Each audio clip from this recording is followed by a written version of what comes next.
Chapter 221, God-Extinguishing Slash. As Anduin's talisman and the spirit-binding snake took effect, the werewolf wizard began to act. He advanced with the werewolves, seizing the opportunity to destroy a thunderstorm ball. Simultaneously, he waved his wand, casting curses at Anduin. When these spells were launched, the metal magic balls surrounding Anduin, which he had activated moments earlier, lit up with magical lines. They intercepted the curses like mosquitoes drawn to blood. With a buzz, the metal balls released layers of transparent shields, blocking the incoming curses. One particularly powerful thunderbolt explosion shattered two protective shields, but the metal ball quickly generated a new one, absorbing all the damage and aftermath.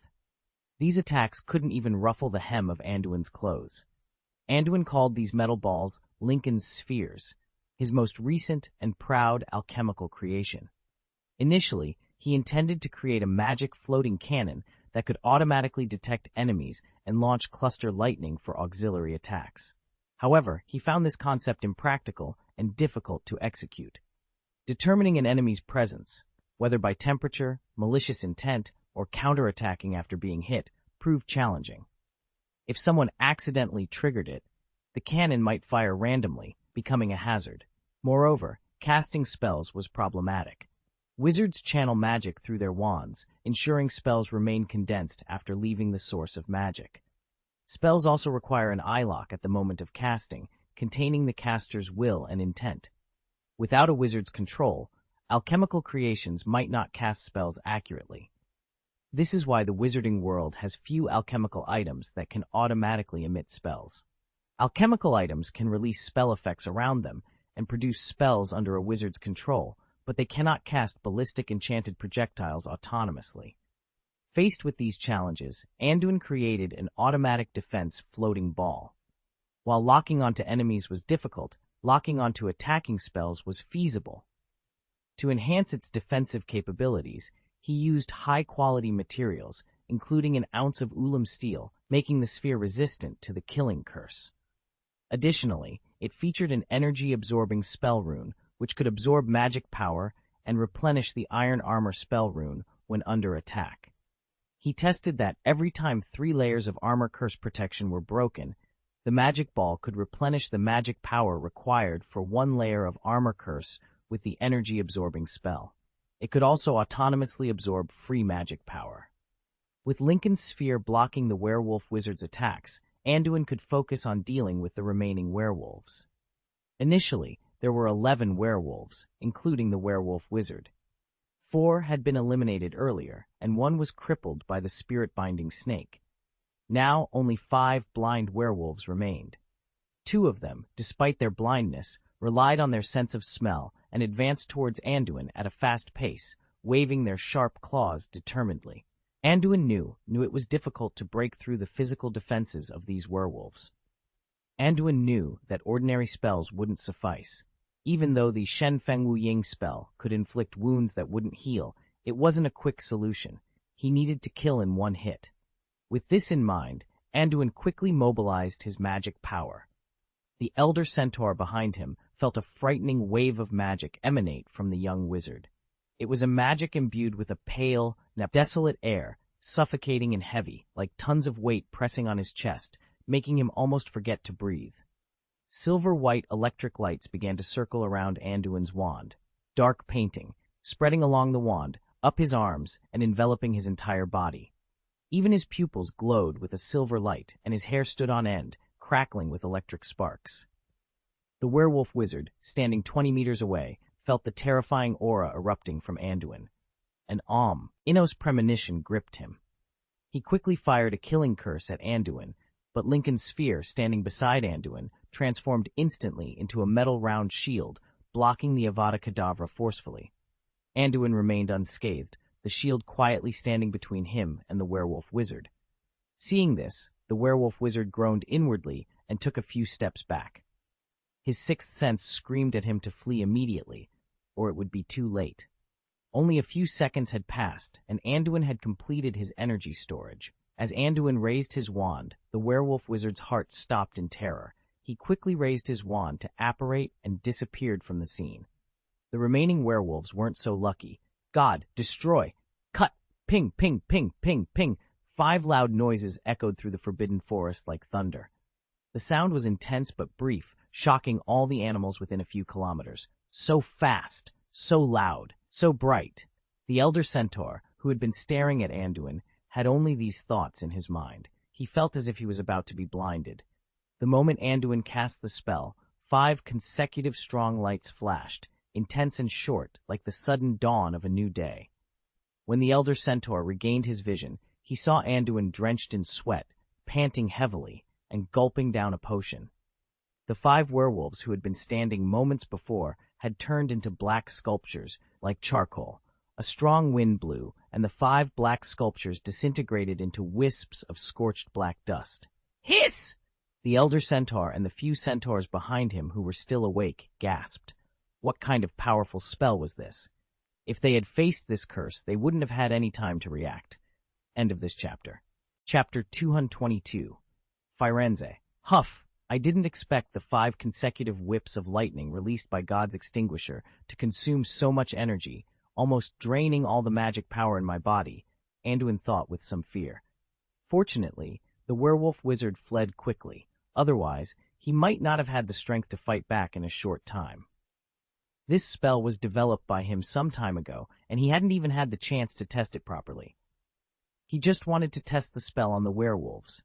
It was effective, but it almost backfired in the end. However, the power of God's extinguisher was beyond his imagination. After studying day and night during this period, he discovered a special property of the Wild Thunder rune, its high compressibility. As long as the magic power is sufficient, the lightning energy can be compressed almost infinitely, increasing both voltage and electric power. According to the memory of the Thunderbird he had gleaned from the rune, the Thunderbird that flew into the storm absorbed a large amount of electric charge into its body, forming such a function. After discovering this feature, Anduin came up with the idea of developing God's extinction slash, infinitely compressing the magic text full of wild thunder, or injecting as much magic power as possible into the extremely compressed magic text. This formed the spell he called God's extinguishing slash. Theoretically, the power of this spell is infinite and could even kill gods. Simple, rough. This was Anduin's evaluation of it. He had compressed and converted 90% of the magic power in his body into the Wild Thunder runes. When he hit the enemy, what consumed the most energy was actually turning around and sending out a few more slashes at the other werewolves. The output of magic power was extremely fast, and the release speed was almost instantaneous. From when the wand was released to when it hit the enemy, it took almost a blink of an eye.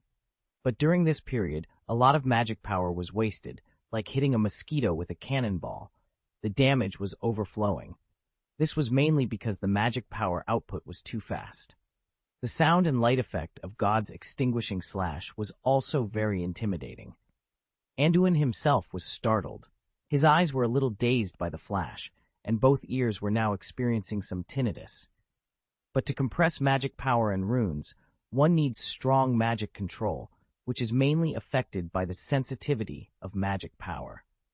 Most wizards can't achieve this, and if you spend all your energy on controlling the compressed magic power, there's no way to control the output of magic power. This is why he was so exhausted. Anduin blasted out 90% of the magic power in his body in 1 second. It seems that if he wants to use this spell proficiently in the future, he must balance the control of compressing the magic power of the Wild Thunder and the output of magic power. Only when this balance is well grasped can it be used routinely. After drinking 2 bottles of tonic, Anduin finally recovered a bit and then glanced at the battlefield. The 5 werewolves had been reduced to ashes, which once again proved the horror of this spell and how much mana output was wasted. The werewolf wizard had escaped with apparition at the moment of his attack. Counting the 4 werewolves killed before, 10 of the 11 enemies had been eliminated, and the remaining one was controlled by his spirit snake. The werewolf had also fallen to the ground in a coma, with the magic power in his body basically exhausted. This werewolf was specially left by him. He needed a living person to understand the situation of these werewolves. Then Anduin glanced back at the centaurs. Under the care of the elder, most of the centaurs had regained consciousness. The wounds on their bodies had stopped bleeding, indicating that their lives were no longer in danger. "Cheeky!" Anduin called out into the distance, then slowly walked towards the fallen werewolf. In an instant, Cheeky, the house elf, apparated beside Anduin. "Master, you are incredible! You defeated all these terrifying monsters with just a few punches and kicks. And that last spell of yours was so powerful, I thought it was dawn," Cheeky exclaimed, looking at Anduin with admiration. "All right, enough flattery. Let me ask you, why didn't you tell me that those werewolves had something as dangerous as the blood madness potion?" Anduin took out a pair of enchanted handcuffs and secured the werewolf. He then used a spirit-binding snake to gag the werewolf and continued questioning Chi-Chi without looking back. "The master didn't ask before, and I can't recognize all the potions in the cargo box. I don't know what the blood madness potion is. I'm sorry, master.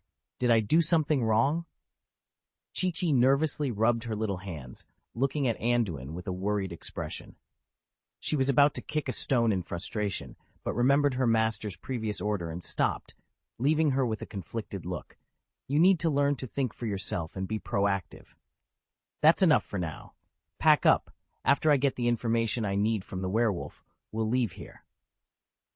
Seeing Cheeky's pitiful look, Anduin felt a bit helpless. He needed to extract more information about the werewolf wizard from this captive. Such a dangerous individual must be dealt with thoroughly. "Ahem, young man," one of the centaur elders called out, seeing that Anduin had barely acknowledged them. "I know you don't like humans, but I need to use this place. If you don't want to see me, leave," Anduin said without turning around, still focused on the werewolf. "No, young wizard, we mean you no harm. You saved the lives and freedom of our centaur tribe. We just want to express our gratitude," the elder centaur said respectfully, placing his right hand on his chest. He dared not show any disrespect, as the young man before him had just killed the werewolves that besieged them. Several other centaurs nodded in agreement. "Oh?" Anduin turned to look at the group of centaurs, adjusting the monocle in front of him. "I accept your thanks, but I came here for these werewolves. I saved you for Hagrid's sake." "Hagrid? You mean Hagrid from Hogwarts?" A handsome young centaur stepped forward. He had striking blue eyes, platinum blonde hair, and a silver lower body with a ponytail, making him quite handsome for a centaur. "Firenze, do you know the wizard your benefactor mentioned?" the centaur elder asked, turning to Firenze. End of this chapter. Chapter 223, Gifts. "That's right, but Hagrid doesn't seem to be a wizard. I've seen him several times while hunting in the territory close to Hogwarts, and gradually became familiar with him. He's different from other wizards. I even shared my prey with him." Firenze's voice was clear and loud, but not harsh. "He's my friend, the guard of the Forbidden Forest at Hogwarts," Anduin nodded. What Firenze said matched the information he had heard from Hagrid. "It turns out that you still have such a connection. It seems that fate has not abandoned the centaur tribe, and Venus is still taking care of us," the elder centaur said, placing his hands on his chest and saluting the sky. The other centaurs followed suit, showing much more reverence than they had when facing Anduin. Seeing this, Anduin couldn't help frowning. Why are these centaurs talking as if they were saved by fate? If I had known it, I would have waited for them to die before making a move, he thought. The movement of the stars is ever-changing. In the face of the vast and magnificent universe, we are as insignificant as ants. I advise you not to always count on those stars. Sometimes wise eyes and minds are more reliable than the sky. Anduin interrupted, a bit puzzled. "You." Another young centaur next to the elder heard Anduin's disrespectful words and wanted to protest, but was immediately stopped by the elder. "Ronan, there is great wisdom in the words of our benefactor. Do not be disrespectful." The elder shook his head at the young centaur, then looked at Anduin. "You are right. Sometimes we fall into the myths brought about by astrology. Just like this crisis, we were almost unaware of it beforehand." The elder took a few steps forward and asked softly, "Please tell us your name. I am the chief of this centaur tribe, Brand Varden. In this forest you call the Forbidden Forest. We regard the Southern Territory, the area close to Hogwarts, as our domain. From now on, you will be our guest and friend." "Anduin Wilson, currently studying at Hogwarts. Nice to meet you," Anduin replied politely, recognizing the elder's wisdom and rationality. "Nice to meet you, Anduin," Brandvarden smiled, taking a horn from his body and handing it to Anduin. "To thank you for your help, please accept this gift. This horn is made from the horns of Reem cattle. Blow it in the southern region, and all the centaurs who hear it will come to your aid immediately." "Thank you." Anduin raised his eyebrows and accepted the horn contentedly, surprised by the gift. At this moment, the handsome Firenze stepped forward, took off the only intact longbow on his body, and handed it to Anduin. "This is my side weapon. It is made of blackthorn wood and my tail hair. It is my treasure. It symbolizes my friendship and respect for you. Please accept it," Firenze said respectfully. Facing Firenze's solemnity, Anduin accepted the longbow with a serious expression. Then, the centaurs around him lined up, stepping forward one by one to present their treasured gifts to Anduin. Even Ronan, who had been somewhat disrespectful before, presented his most beloved fine steel dagger respectfully. After a while, Anduin received a horn, a longbow, a dagger, a spear, 2 bags of rare herbs, a necklace made of unicorn tail hair and animal teeth, and a piece of bezoar the size of a centaur's fist. Receiving these gifts, Anduin gained a deeper understanding of the centaurs. Although they were a bit stubborn, they were simple, natural, and more trustworthy compared to some scheming humans. After accepting the gifts solemnly, the elder Brandvarden told Anduin that he was welcome to seek their help whenever needed.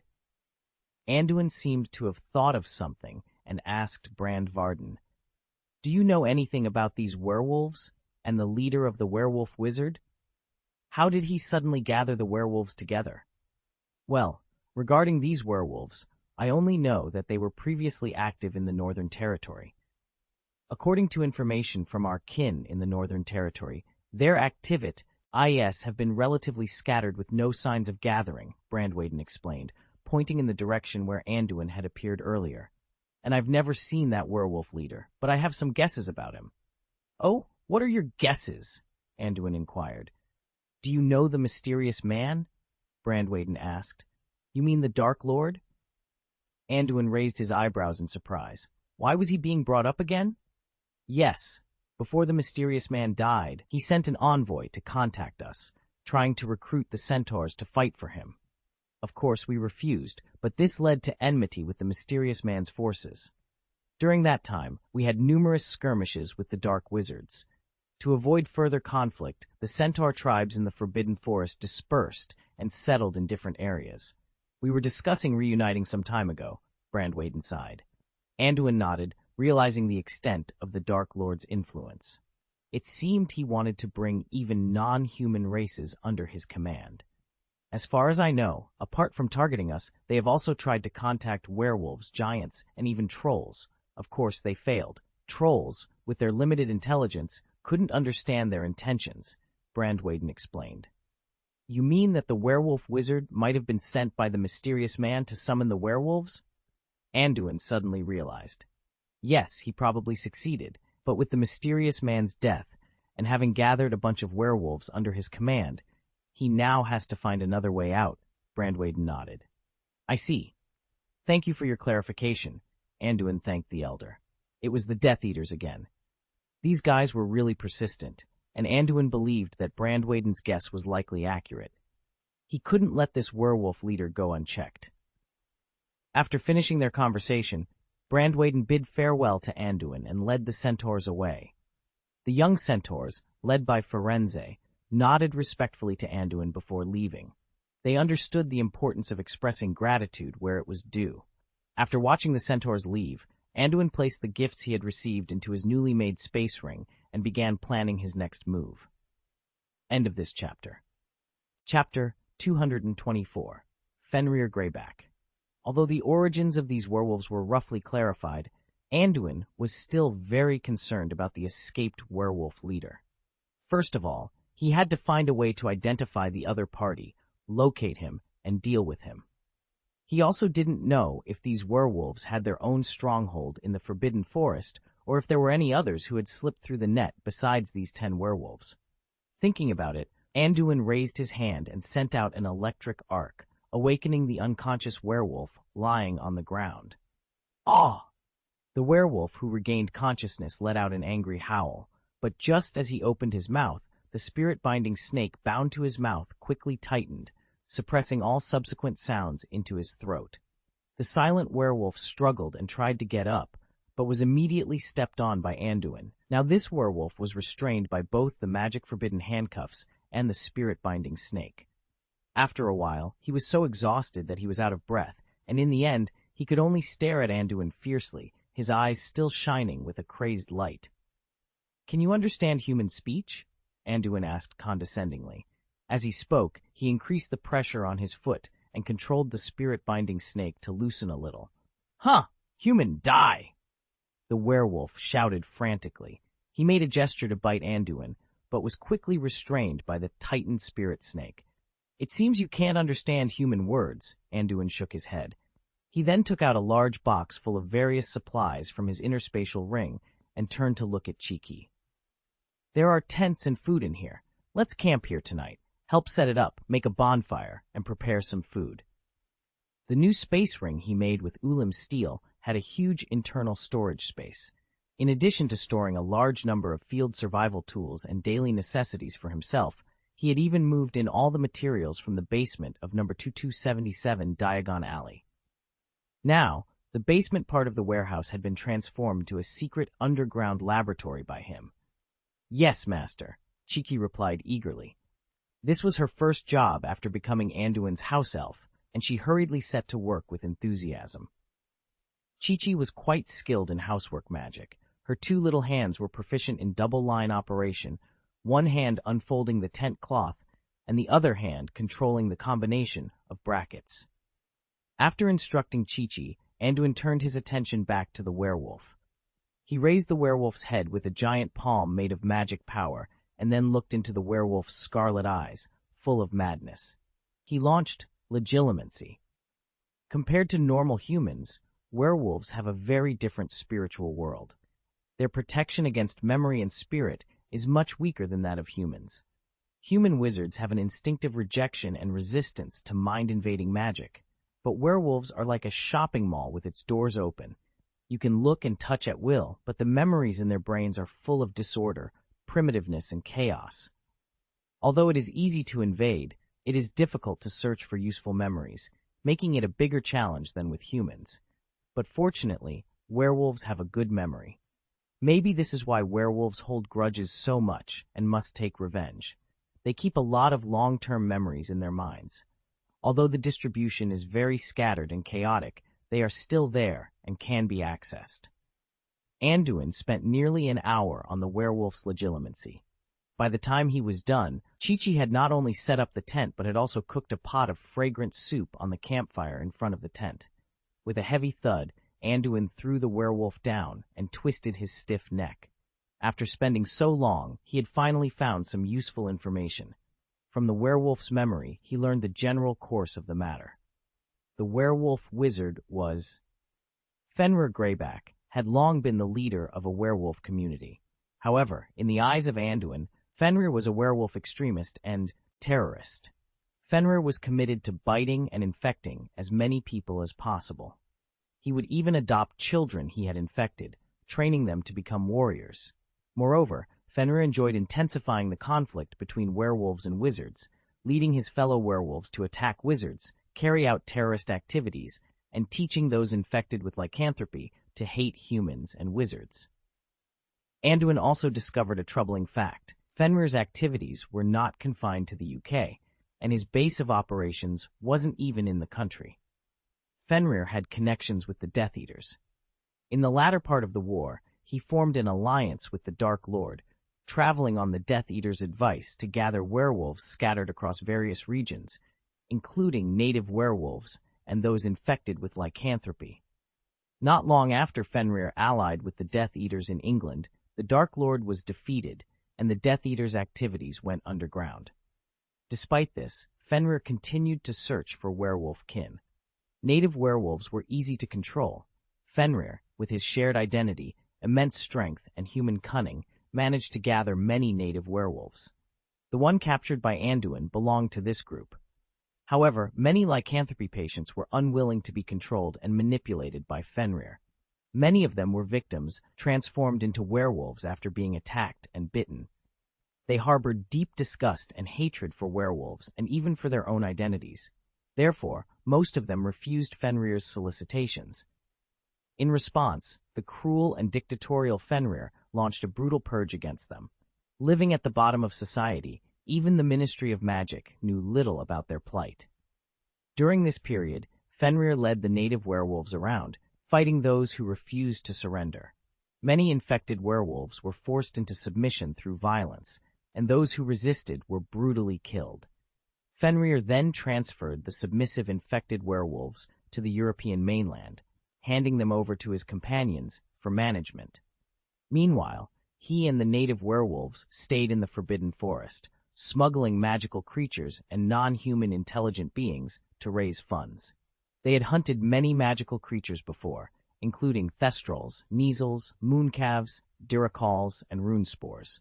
This time, their target was unicorns, but by accident, they discovered centaurs. Fenrir is currently imprisoning all these captured prey in a secret stronghold within the Forbidden Forest. End of this chapter. Chapter 225, Marching Uniforms. The stronghold was far from their current location, and several werewolves guarded it. Anduin estimated it would take at least 2 or 3 hours to reach it at full speed.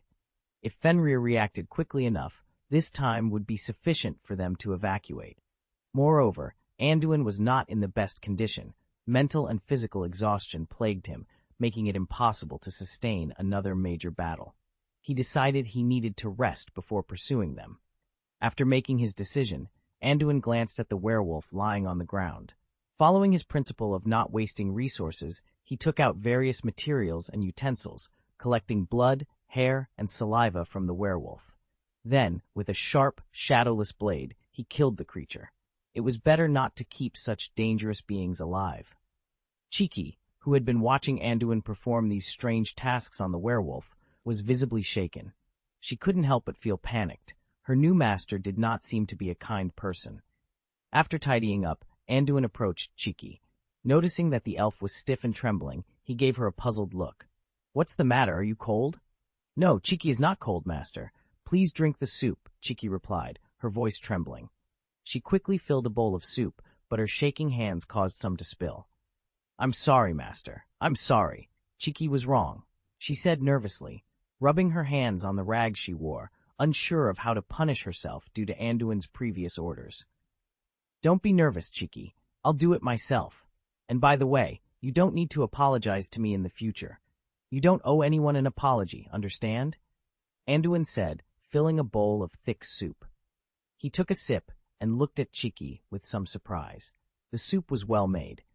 "It would be better if the mushrooms were cooked for another 2 minutes, but the heat is well controlled," Anduin commented, taking another sip and nodding in approval. "I'm sorry, master. I'll pay more attention next time," Cheeky said, misinterpreting his comment as criticism. She lowered her head nervously, tears welling up in her eyes. Seeing her reaction, Anduin shook his head helplessly. This elf was too sensitive, always on edge. "Don't just stand there. You can eat some too," he motioned to Cheeky. "No, Cheeky is not hungry. Cheeky is not worthy to eat with the master," she replied, shaking her head in panic. She did not dare to do something so presumptuous. "Cheeky," Anduin said seriously, "there is nothing unworthy about you. You are a free individual. No matter how you were taught before, with me, you don't need to be so formal." "Freedom?" "The former owner told Cheeky that Cheeky is a slave and is not worthy," she began. "If you say such things again, I will get angry. I don't care how you perceive yourself, but I don't like people talking in a low voice in front of me. So, even if you are pretending, you have to straighten your back and speak clearly and forcefully," Anduin said, looking at Cheeky with some annoyance. It seemed this elf needed proper training to understand how to stand and sit properly. "Yes, master," Cheeky responded, quickly straightening her back and looking Anduin in the eye. This was very difficult for her, as she had to overcome the humility and fear ingrained in her heart. Anduin's expression softened. It seemed that for someone who only knew how to obey orders, military-style training was necessary. "All right, listen to my command. Now eat and sleep." Under Anduin's strict orders, Cheeky ate a full meal and slept on a warm bed with a quilt and mattress for the first time in her life. Covering herself with a quilt felt like a dream. In Cheeky's eyes, Anduin's image began to change. A wonderful change. The new owner was cruel to the werewolves, but why was he so kind to a humble elf like her? Puzzled, Chi-Chi gradually fell into dreamland. When she woke up again, it was not yet dawn. Her master, Anduin, stood in front of her in full armor. Next to her bed was a brand new set of marching uniforms, including shoes. "Master, what is this?" Ikki quickly got up, looking at him in confusion. "Hurry up and put on your clothes. I used the shrinking curse on them. They will make you less visible in the forest. We need to find those remaining werewolves before dawn," Anduin said forcefully. "Master, don't you want cheeky? When a master gives us clothes, we become free. But free house elves are spurned elves, and Cheeky finally found a new master." Cheeky burst into tears, feeling it was a shame to be free. "I'll say this one last time. Don't cry. You are free. If you want to work with me, then you have to obey my orders. I will pay you according to your work. If you continue to dawdle, then stay and cry in the Forbidden Forest by yourself," Anduin commanded firmly. He had already figured out how to communicate with house elves. These ingrained habits could only be changed slowly over time. The most urgent task now was to launch a sneak attack on the werewolf stronghold before dawn. Hearing Anduin's words, Cheeky quickly stopped crying and frantically picked up the suit. She didn't want to be left alone in the woods. Her reaction was due to her instinctive humility and fear of causing trouble. After putting on the camouflage combat uniform, Cheeky appeared more capable. Although she was initially resistant to the suit, she couldn't hide her admiration as she adjusted her appearance and touched the fabric from time to time. Anduin didn't care about Cheeky's conflicted behavior. He quickly packed up the camping equipment, and when everything was ready, he picked up Cheeky, took out a broomstick, and flew towards the known stronghold. It was only 3 or 4 o'clock in the morning, still some time before dawn. This was the time when all creatures in the Forbidden Forest rested. Anduin planned to use this time to wipe out the werewolves. If Fenrir had returned to the stronghold and moved immediately, this would also be their rest time, allowing them to catch up along the footsteps of the stronghold. End of this chapter. Chapter 226. Authentic. Because they knew the specific location in advance, there was no need to follow the footprints on the ground as before. Taking a broomstick saved a lot of energy. Anduin and Cheeky flew in the air for about 2 hours. Although the Forbidden Forest was still very dark at this time, there were some faint morning lights. He estimated that they were not far from the stronghold, so he slowly descended on the broomstick, ready to approach quietly. However, since a battle might start at any time, it was inconvenient to take Chi-Chi with him. "Chi-Chi, wait for me here. If you encounter danger, activate this amulet and then apparate away," Anduin whispered, handing Chi-Chi a communication amulet. "Yes, master," Chi-Chi replied softly, taking the talisman carefully. After arranging for Chi-Chi, Anduin activated the shimmering cloak again and disappeared into the air instantly. According to the memory picture in the werewolf's mind, Anduin only spent 10 minutes finding the target location. It was a stone hill in a dense forest, surrounded by a large amount of vegetation, and the stone hill was covered with creepers and other vine-like plants. Except for this small stone hill, which was more than 10 meters high, the surrounding area was full of tall and short trees and shrubs, nothing special at all, and no trace of biological activity. But he knew that the werewolf's secret stronghold was under this rocky hill. Fenrir had dug an underground passage from here, leading to a nearby natural cave. The exit of the tunnel was built beside the small rocky mountain. However, he couldn't just break into the tunnel. Judging from the information obtained from the werewolf's memory, a native werewolf would be guarding the entrance of the tunnel. Anduin approached cautiously, and after careful exploration, he finally found the entrance of the tunnel. It was a huge, disc-shaped boulder covered with moss, at least 2 meters in radius. He tapped on the boulder with a unique frequency while holding his wand, ready to cast a spell. He didn't know whether Fenrir had returned to the stronghold. If he had, there might be deviations in the layout below, but he could only use the original code to open the door. After knocking on the boulder, Anduin waited for a while. Finally, there was a rustling sound from the bottom of the tunnel, as if his knocking had woken up the tunnel guards. After a while, the boulder slowly moved to one side. An old werewolf with mottled hair slowly pushed the stone cover away, yawning and rubbing his eyes irritably, as if complaining that his companion had disturbed his sleep. Then he heard a whoosh, and the next second he felt his body lighten. His eyes gradually floated up uncontrollably until his lone wolf head fell to the ground. The bone-piercing pain made him realize there were enemies. The old werewolf, who had just reacted, wanted to shout out, but he had no strength left, and his consciousness gradually withdrew from his body. In his dying moments, he saw only a human who suddenly appeared in front of him, tearing his bloody remnant and throwing it out, then quickly jumping into the tunnel. After quickly killing the gatekeeper werewolf with a spell, Anduin threw the body out and used a magic spell to expel the blood and air from the entrance of the passage. These werewolves had very good noses, and the blood had to be cleaned up quickly. After entering the tunnel, Anduin slowly began to examine the environment. The whole tunnel was very wide, with a height and width of more than 3 meters. This was likely because the werewolves needed to hunt large magical creatures, and a smaller tunnel would not be conducive to transportation. At the same time, there was no light in the tunnel. It was extremely dark and filled with an unpleasant sour smell. The ground and walls were damp and covered in moss, making the air thick and musty. Covered with stains and hairs, Anduin cast a head-soaking spell on himself, which made him feel more comfortable. After closing the passageway, he restarted his shimmering cloak and explored ahead without using any lighting, relying solely on the detection effect of the echo spell. Judging from the reaction of the gatekeeper werewolf earlier, Fenrir had not returned to the stronghold. This was both good and bad news for Anduin. The good news was that the werewolves in this stronghold were likely in a defenseless state, which was beneficial to his actions. The bad news was that he wouldn't be able to deal with the werewolf leader, leaving a hidden danger unresolved. However, Anduin didn't dwell on it. His immediate task was to eliminate this stronghold quickly to avoid future troubles. After exploring silently for a certain distance, a faint light flickered ahead. As he approached, a large cave with a height of 7 or 8 people appeared before him.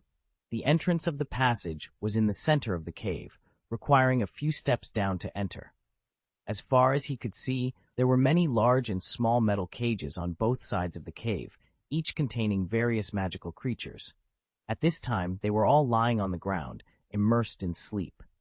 Several large empty cages seemed to be prepared for new prey. The cave was divided into 3 floors, embedded layer by layer. On the right side, a stone staircase led to each floor, with iron doors installed, suggesting these were used as prison cells. The rest of the stone caves were wide open, and Anduin could hear some grunting from the adjacent stone rooms, indicating that the werewolves inside were sleeping soundly. Using the concealment provided by the shimmering cloak and phase shoes, Anduin began to investigate the stone chambers layer by layer. Each chamber had 1 or 2 floors covered with straw and fur, and the interiors were filthy, showing that these werewolves didn't pay much attention to hygiene. He also found a particularly spacious stone cave with special beds and various furniture, which seemed to be Fenrir's room. With the help of the echo spell, Anduin discovered that only 4 native werewolves remained in the entire cave, and most of the stone rooms were empty. It appeared that these rooms belonged to the team of werewolves he had encountered the previous night. Having gathered enough information, Anduin began his assassination operation. This could hardly be called an assassination. It was more of a massacre. He quietly entered a stone room and aimed at the sleeping werewolf's head. After a flash of sharpness, he restarted the shimmering cloak, moved to the next stone room, and repeated the process. End of this chapter. Chapter 227, The Silver Spear. Anduin moved swiftly and ruthlessly. Within less than a minute, he had navigated through the stone chambers, leaving the 4 werewolves who had stayed behind lifeless before they could even react.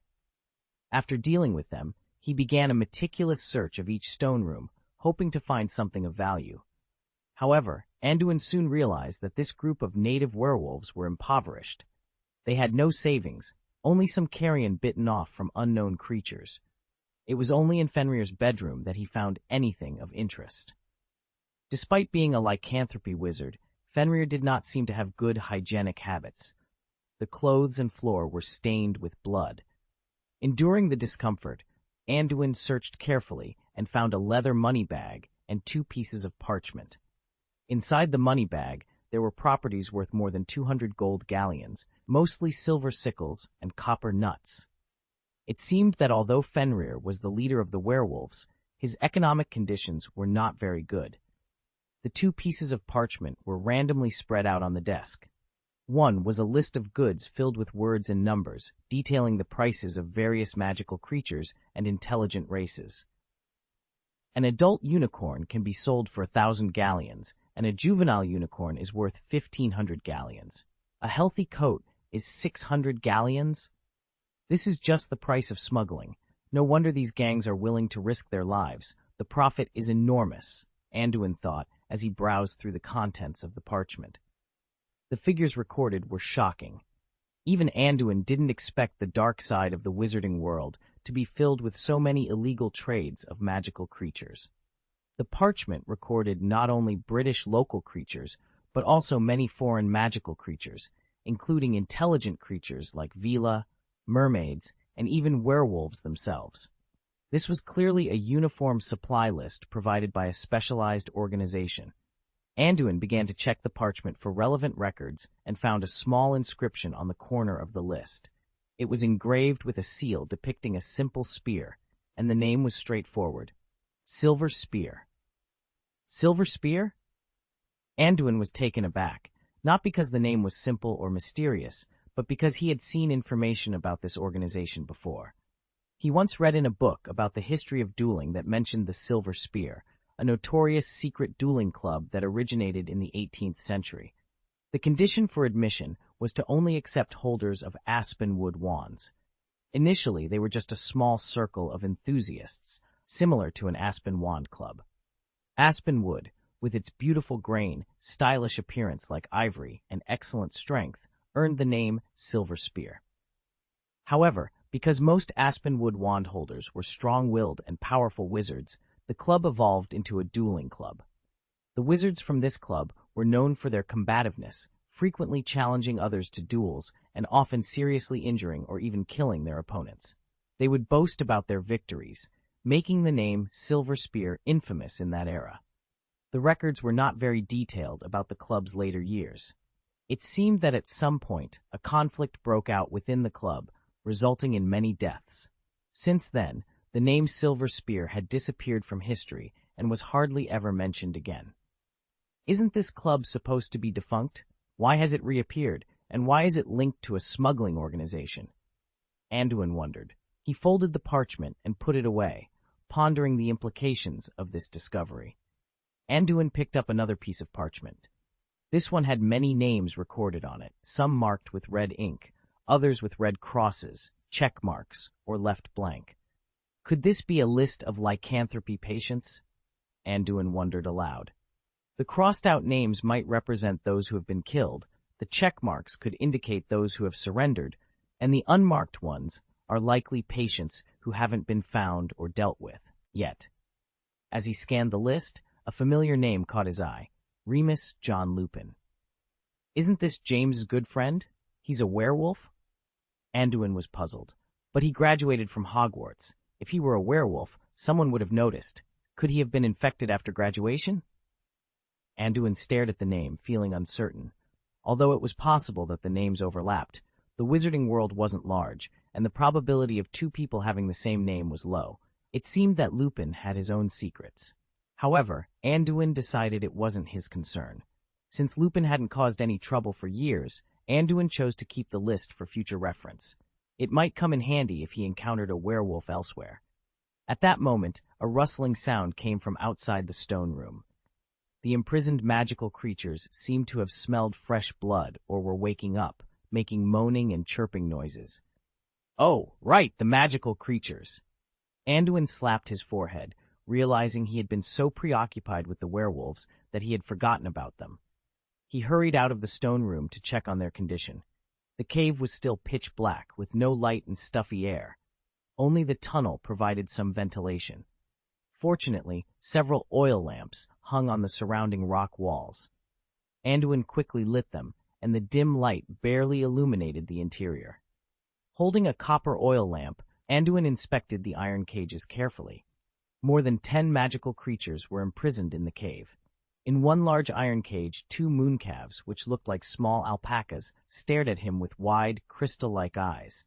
They appeared sluggish and weak, their bodies thin from neglect. In the adjacent large iron cage was a young Qilin, also skinny and bony, its condition equally poor. Anduin sighed, realizing the creatures had not been well cared for. He knew he had to do something to help them. Chapter 228, Husky, Seeking Monthly Ticket Recommendation. Next to the 2 large iron cages was a smaller metal cage. Inside it was a creature that looked like an ordinary cat, except it had a lion-like tail, a frog-like head with horns, bright red eyes, tusks, and a body resembling a large dog. This was a Maolizi. There were also 2 fire crabs with gems on their backs, 3 hedgehog-like creatures, 2 earth minks that were much larger than ordinary minks, and a moth with tentacles on its back. Additionally, a bird snake was locked in a large transparent glass jar. This creature could expand and contract at will, and if released, it could fill the entire cave in an instant. All these magical creatures shared a common feature. They were very listless, covered with stains and clay, as if they had been starved for several days. They looked very pitiful. Anduin then moved to the inner caves, which had been dug out and fitted with metal doors. There were 4 such cells in the cave. One of them was empty, with a large internal space and a high ceiling. In the second cell, Anduin found a horned camel, a huge creature with a raised back, 2 very sharp golden horns on its head, and greasy tentacles growing from its mouth. It, too, was lying on the ground, looking very lethargic. It glanced at Anduin briefly before closing its eyes again. When Anduin reached the 3rd stone room, a piercing roar erupted from inside, accompanied by the sound of an iron chain being tightened. He took a closer look with the oil lamp and found a manticore locked inside. It had the shape of a lion, but with a long tail ending in a hook, thick limbs, and sharp, long claws. The manticore wore a thick metal ring around its neck, with 4 iron chains connecting it to the stone wall behind it. There were several bloodstains on its body, indicating it had been either whipped or scratched by werewolves. Upon entering the 4th cell, Anduin was taken aback by what he saw. "A husky?" he muttered in surprise. Inside the cell lay a wolfhound covered in scars, resembling a Siberian husky from the Muggle world. It had scratches and whip marks all over its body, with many wounds still bleeding. Despite its severe injuries, its eyes were sharp and energetic, and it looked at Anduin coldly. How can there be an ordinary pet dog here? And the tail doesn't look like a swallowtail dog, Anduin wondered aloud. It was unimaginable for a dog to appear in this cave full of magical creatures. "I'm not a dog, I'm a wolf, you idiot." A slightly weak but clear young voice came from the mouth of the husky, startling Anduin. He took a closer look to confirm that he wasn't hallucinating. "What are you looking at? Are you the merchant brought by those werewolves to pick up the goods? Those guys will wait until you pay the money and then bite you to the bone," the husky said sarcastically, trying to cheer up. "Are you a werewolf or an animagus?" Anduin asked curiously, after confirming that the husky was indeed speaking. "What's it to you? Are you going to buy me? I promise I'll tear your throat apart once I'm out." "Heh! Cough!" the husky replied, but it was obvious that it was too injured to laugh without coughing. "You'd better take it easy. You don't seem to have a good relationship with werewolves. Let me tell you some good news. Those werewolves are dead. What is your relationship with them?" Anduin asked, noticing the husky's look of hatred whenever werewolves were mentioned. "Those werewolves are dead? Ha ha ha! If you say they're dead, they're dead? Who do you think you are?" The sarcasm in the husky's words grew sharper, and the hatred in his eyes remained undiminished. Seeing that the husky didn't believe him, Anduin turned around and left for a moment. When he returned, he threw a werewolf head in front of the cage door with a resounding bang. The werewolf's head still bore traces of surprise and confusion. The husky stared, dumbfounded, at the undeniable evidence Anduin had presented. With its bruised body, It rushed to the cage door and bit the werewolf's head fiercely through the gaps in the iron net, chewing it up and swallowing it raw. Witnessing this, Anduin couldn't help but curl his lips in disgust. This is too careless about personal hygiene, he thought. Such a dirty wolf head, I wouldn't even dare to touch it. Kicking the wolf's head away, Anduin squatted down again, looking at the husky with a cold expression. Now, can you answer my question? You really killed those werewolves? You weren't lying to me? The husky still hadn't recovered from his excitement, but he looked at Anduin eagerly. Anduin sighed helplessly. It seemed that the husky wouldn't speak honestly unless he was told everything clearly. I'm not sure if I got all of them. Anyway, I killed 4 in this cave, 1 in the tunnel at the entrance, and 10 last night. There was also a werewolf wizard who escaped. His name seemed to be Fenrir. So in total, I killed 15 werewolves. Are you satisfied now? When the husky heard Anduin recount the werewolf kills as if he were talking about eating a few eggs, his eyes widened and his mouth fell open. That's right. One of what you said is right. It's them, those bastards. The husky's tone changed instantly after the shock, and he couldn't help but burst into tears, lying on the ground and covering his face. It seemed that the entanglement between this husky and the werewolves ran deep. Anduin felt a pang of emotion seeing the husky's intense reaction. Now, can you answer my question? Anduin asked again after the husky had calmed down a little. Ask away. You are my benefactor now. I will tell you everything I know, the husky said, coughing intermittently. It seemed that the husky had exhausted a lot of energy in his emotional turmoil. Seeing this, Anduin quickly took out a bottle of nourishing potion, handed it over, and used his magic to help the husky drink it. End of this chapter. Chapter 229, Life Experience. Although this husky appeared harmless and seemed to harbor a grudge against werewolves, it was not wise to release it without understanding its background. If it was also a werewolf, it could be infected with the dangerous lycanthropy virus. After the husky drank the potion, it finally breathed a sigh of relief, and its physical strength recovered significantly. All right, let's have a proper conversation now. Tell me who you are and why you can talk, Anduin said, seeing that the husky had recovered. Benefactor, my name is Hog, and I'm 14 years old, the husky, who looked like a typical dog, replied with a sigh. I'm neither a werewolf nor an animagus, nor even an ordinary wolf. My parents were both werewolves who were bitten and suffered from lycanthropy. Anduin was shocked by Hog's words. Your parents gave birth to you during the full moon? That's right. They were united during the full moon, and then I was born, Hog nodded. No wonder, Anduin thought. This creature looked very different from a werewolf and didn't resemble a magical creature, yet it could talk. He had read about such situations in some books. Werewolves are magical creatures with a strong infectious ability. If humans are bitten, they become infected with lycanthropy and involuntarily transform into werewolves during the full moon. They are also contagious at this time.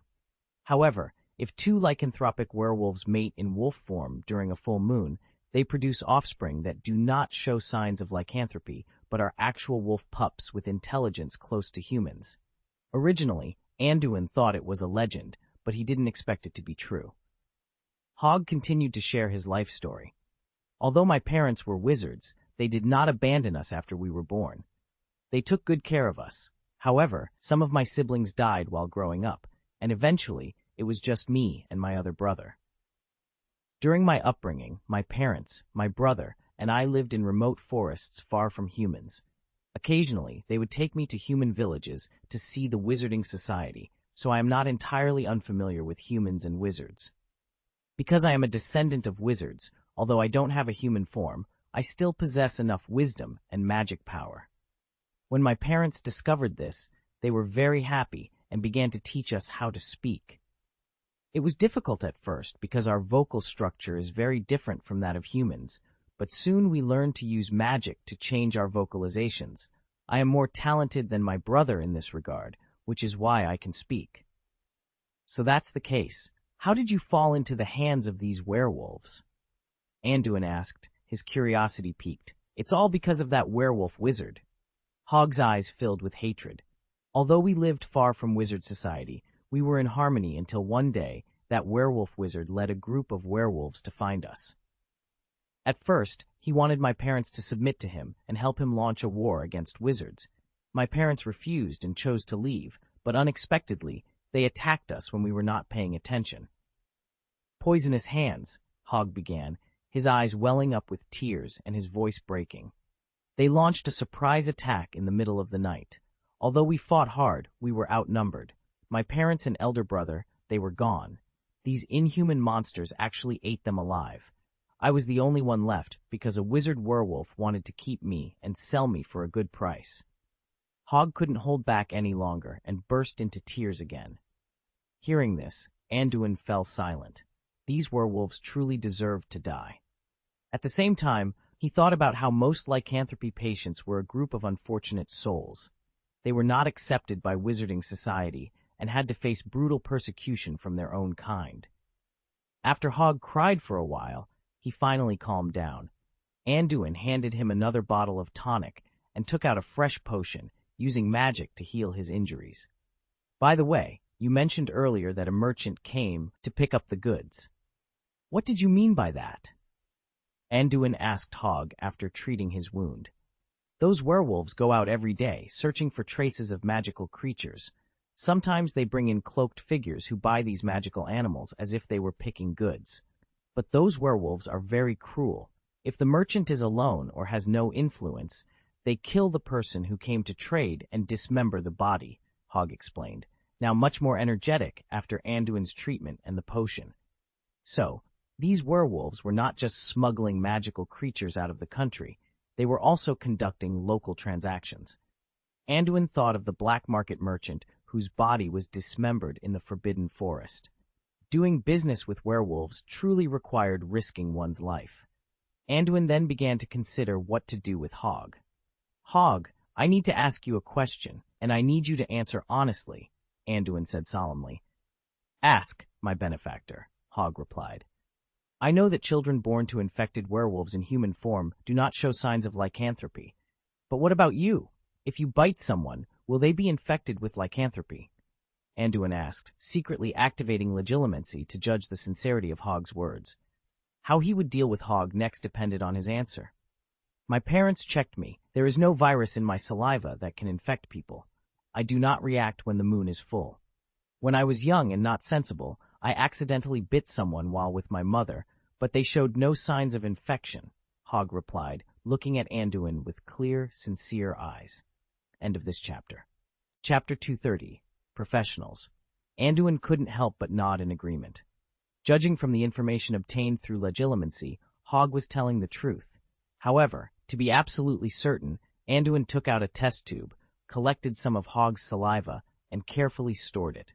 If Hogg did not carry the lycanthropy virus, Anduin wouldn't mind taking him in. Hogg's life had been quite miserable, and Anduin believed that Hagrid would not mind Hogg's identity. With a plan forming in his mind, Anduin pondered what to do with the magical animals now. Would the werewolf wizard Fenrir return to this stronghold? It was impossible to release these magical animals directly into the Forbidden Forest. Their current physical condition made survival unlikely, and many of them might prey on each other. For instance, the divine horned animal was a natural enemy of the moon-crazy beast. This stronghold needed to be monitored to catch Fenrir if he returned. Professional matters required professional handling to ensure peace of mind, but who should be entrusted with this task? Anduin's first thought was to notify the Ministry of Magic. Moody had his summons amulet, making it convenient to call him over. However, considering Hogg's situation, the Department of Magical Creatures might not handle it well. It seemed they would have to rely on their own people. First, Anduin would return to Hogwarts to find Hagrid to help with these creatures, and then hand over the monitoring to the Ministry of Magic. After making up his mind, Anduin turned to Hogg. Wait here for a while. I'll bring someone over to give you professional treatment. If Fenrir returns, use this amulet to activate the spell, and I'll come to support you. Anduin handed Hogg a messenger amulet, fed him some dried meat to fill his stomach, and then walked out of the underground cave.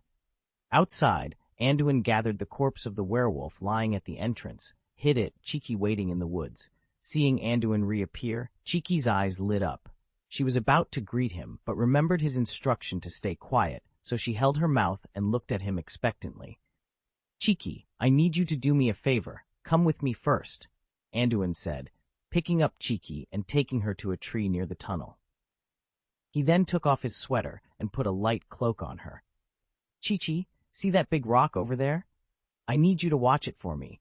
If you see the werewolf wizard, quickly activate the amulet I gave you. If there's any trouble, activate the shimmer cloak. It will help you hide. Ensure your safety and apparate away if you encounter danger," Anduin instructed carefully. "Don't worry, Master. Leave it to me," Cheeky replied confidently. Although she had only been with Anduin for a day, his influence had made her more self-assured. After arranging Cheeky's task, Anduin returned to the edge of the Forbidden Forest using apparition.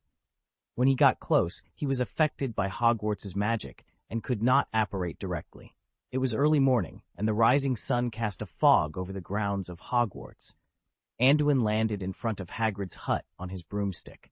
"Hagrid, are you awake?" Anduin called out, banging on the door. After a while, Hagrid emerged in his pink one-piece pajamas, rubbing his sleepy eyes. "What's the matter, Anduin?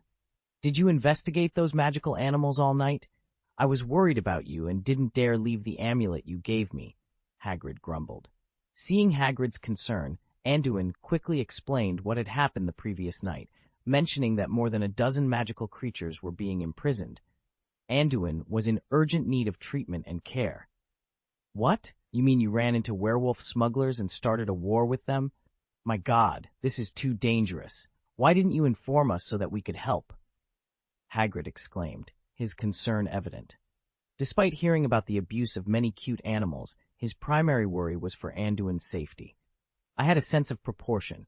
Don't you see that I'm unscathed now? The situation was critical at the time. If there had been any Dietzma, those centaurs would have been murdered. These werewolves act very cruelly. I couldn't keep my composure then. The key now is to settle those magical animals," Anduin explained, though he didn't mention that he had been preoccupied with experimenting with new spells. Yes, Hagrid said, visibly relieved that Anduin was unharmed. However, he became anxious upon hearing that many magical creatures were still in dire straits. "But there are so many magical animals that the two of us can't handle alone. We need to find 1 or 2 helpers." "I agree. We also need to check the little wolf with wisdom to confirm whether it has the wolf-like virus. Otherwise, I dare not let him out. The risk is too great," Anduin added. "By the way, have you heard of Hog's situation? I've read about the situation of a full-moon werewolf giving birth to wolf cubs, but there are only 2 clear records, and the descriptions are quite simple," Anduin said, still cautious about Hog. He wanted confirmation from a real expert on magical beasts. "I've only heard about it, but I've never seen an example," Hagrid replied, then suddenly slapped his head. "Let's go to Professor Kettleburn. He has more experience than me. We can ask him for help." "Professor Kettleburn? He only has 1 leg left, and he's quite old. Is it suitable?" Anduin felt a bit sorry for the professor of magical animals, although he knew Kettleburn's love for magical creatures was no less than Hagrid's. "Let's ask about that wolf first. If he's inconvenient, I'll go to Headmaster Dumbledore." Hagrid responded quickly when it came to dealing with magical animals. Anduin nodded and accompanied Hagrid to find Professor Kettleburn, who was teasing his fire snake when they arrived. The professor had a good relationship with Hagrid and was no stranger to Anduin. Since Anduin became a student of the Magical Beasts class, he often asked Kettleburn to take care of large creatures that were inconvenient for him to handle. Anduin had no objection to this, as these so-called large creatures were basically his reserve rations, and raising them himself ensured they grew fatter. End of this chapter. Chapter 231, Professor Kettleburn. "What? You mean there are a bunch of poor little creatures waiting to be rescued? Damn, those smugglers have no idea how to take care of magical animals. Every year, it seems like more of these poor creatures die in smuggling. Take me to them. I want to see them in person." Professor Kettleburn, whose hair was already graying, was furious after hearing Anduin's narration. He immediately wanted to follow. "We'd better bring them back here. Your body can't handle such a trip," Anduin said helplessly, looking at the old professor with a prosthetic leg and a cane. "I'm not too old to move. Stop talking nonsense and lead the way. It's a good thing you didn't let them out rashly. Otherwise, the sudden change in environment could kill them, Kettleburn said, controlling his prosthesis with magic and moving towards Anduin with surprising agility. Anduin looked at the very stubborn old professor. After a wordless exchange of glances with Hagrid, he could only reluctantly agree. Well, I'll ride my flying motorcycle and take the professor with me. Anduin, you lead the way on your broomstick, Hagrid suggested, patting his thigh. Well, that's fine, Anduin nodded helplessly, seeing that Hagrid didn't object. Then the three set off as planned. Hagrid rolled out the motorcycle sent by Sirius, carrying the wrinkled but energetic Professor Kettleburn, and followed Anduin closely to the underground cave. By the way, Professor, you haven't answered the question we asked you before, about the full moon wolf cub, Anduin reminded. Kettleburn had been too excited earlier and had hurriedly dragged Anduin away without addressing the question. At this time, Professor Kettleburn was sitting hunched in the motorcycle with a pair of windproof glasses on his eyes. After hearing Anduin's question, he thought for a while and then looked at him. According to research, the offspring of a werewolf with lycanthropy, whether in human form or wolf form, will indeed not carry the lycanthropy virus. But just in case, I will do a virus test on the spot later. By the way, that little wolf named Hugo is really special because it can talk, Kettleburn explained, his excitement growing more intense as he couldn't wait to see the creatures. After hearing the professor's explanation, Anduin nodded, slightly relieved. He then mobilized his magic power, boosted the flying broom under him, and rushed out at high speed. His broom was of average quality and actually slower than a flying motorcycle. To speed up, he had to boost himself. The three of them flew straight along the direct route in the air, maintaining extreme speed. It didn't take much time, just over an hour, to reach the boulder. After landing, Anduin immediately found Cheeky, who was using the shimmering cloak to hide herself. She seemed to be faithfully completing her task. Cheeky, seeing her master, hurriedly ran forward. Master, Cheeky has been watching the big rock. No one has approached. Okay, thank you for your hard work, Cheeky. Take a rest first, and accompany us into the cave later. We may need your help, Anduin said, taking the robe and nodding in praise. Yes, Master. Cheeky promises to complete the task. Cheeky stood upright, showing less submissiveness than before, though she still had an awkward expression. Anduin, why didn't you see me all night? You suddenly have an extra house elf, Hagrid said, rubbing his swollen belly. He and Professor Kettleburn had eaten something casually while riding the motorcycle, and it was making him a bit gassy. Cheeky was picked up by me when I was tracking those werewolves. Her former owner was brutally killed by werewolves. Anduin explained briefly. These werewolves are full of killing and have no reason. By the way, hurry up and take us to see the creatures, Hagrid urged. Those little guys who are locked up, some children will get sick after staying in a claustrophobic space for too long, Kettleburn said, his voice filled with concern. He had already started referring to the magical animals as children and was visibly anxious. Anduin didn't waste any time. He quickly pushed the flat stone aside and used a levitation spell to help Professor Kettleburn into the tunnel. They proceeded inside together. Fortunately, the tunnel was built high enough, though Hagrid still had to lower his head to avoid hitting it. Compared to the early morning hours, the imprisoned magical creatures in the cave were now awake. Their hunger and discomfort caused them to let out painful whimpers, which echoed throughout the cave. "Oh my God!" Professor Kettleburn exclaimed, his footsteps quickening as he heard the wailing of the magical animals. When he saw their miserable conditions, he was even more horrified. Look at these poor creatures. What did those damned werewolves do to them? Hagrid, too, was deeply moved. His eyes softened, especially when he saw a manticore covered in scars. "Oh, you poor thing," he murmured, his eyes lighting up with a tender affection. If Anduin hadn't stopped him, he might have opened the iron gate and released the creature right then and there. "Benefactor, you're back," a voice called out. It was Hog, who was visibly excited to see Anduin. He hurried over to greet him. In Hog's eyes, the young wizard had avenged him in a way, but he was still uncertain about his own fate. This left him both excited and apprehensive. Anduin noticed that Hog was in good spirits, staring at him with wide eyes, much like an eager dog eyeing a new toy. The thought was a bit unsettling. "Professor," Anduin called, tilting his head towards Kettleburn and gesturing to Hog. "This is the little moon wolf I mentioned to you before." Kettleburn, reminded by Anduin, turned his attention to Hog. He approached with a caring expression, as if he were talking to a child. After learning about Hog's life and situation, Kettleburn took out a bottle filled with a blue liquid. He collected some of Hog's saliva, poured it into the reagent, and performed a series of intricate operations.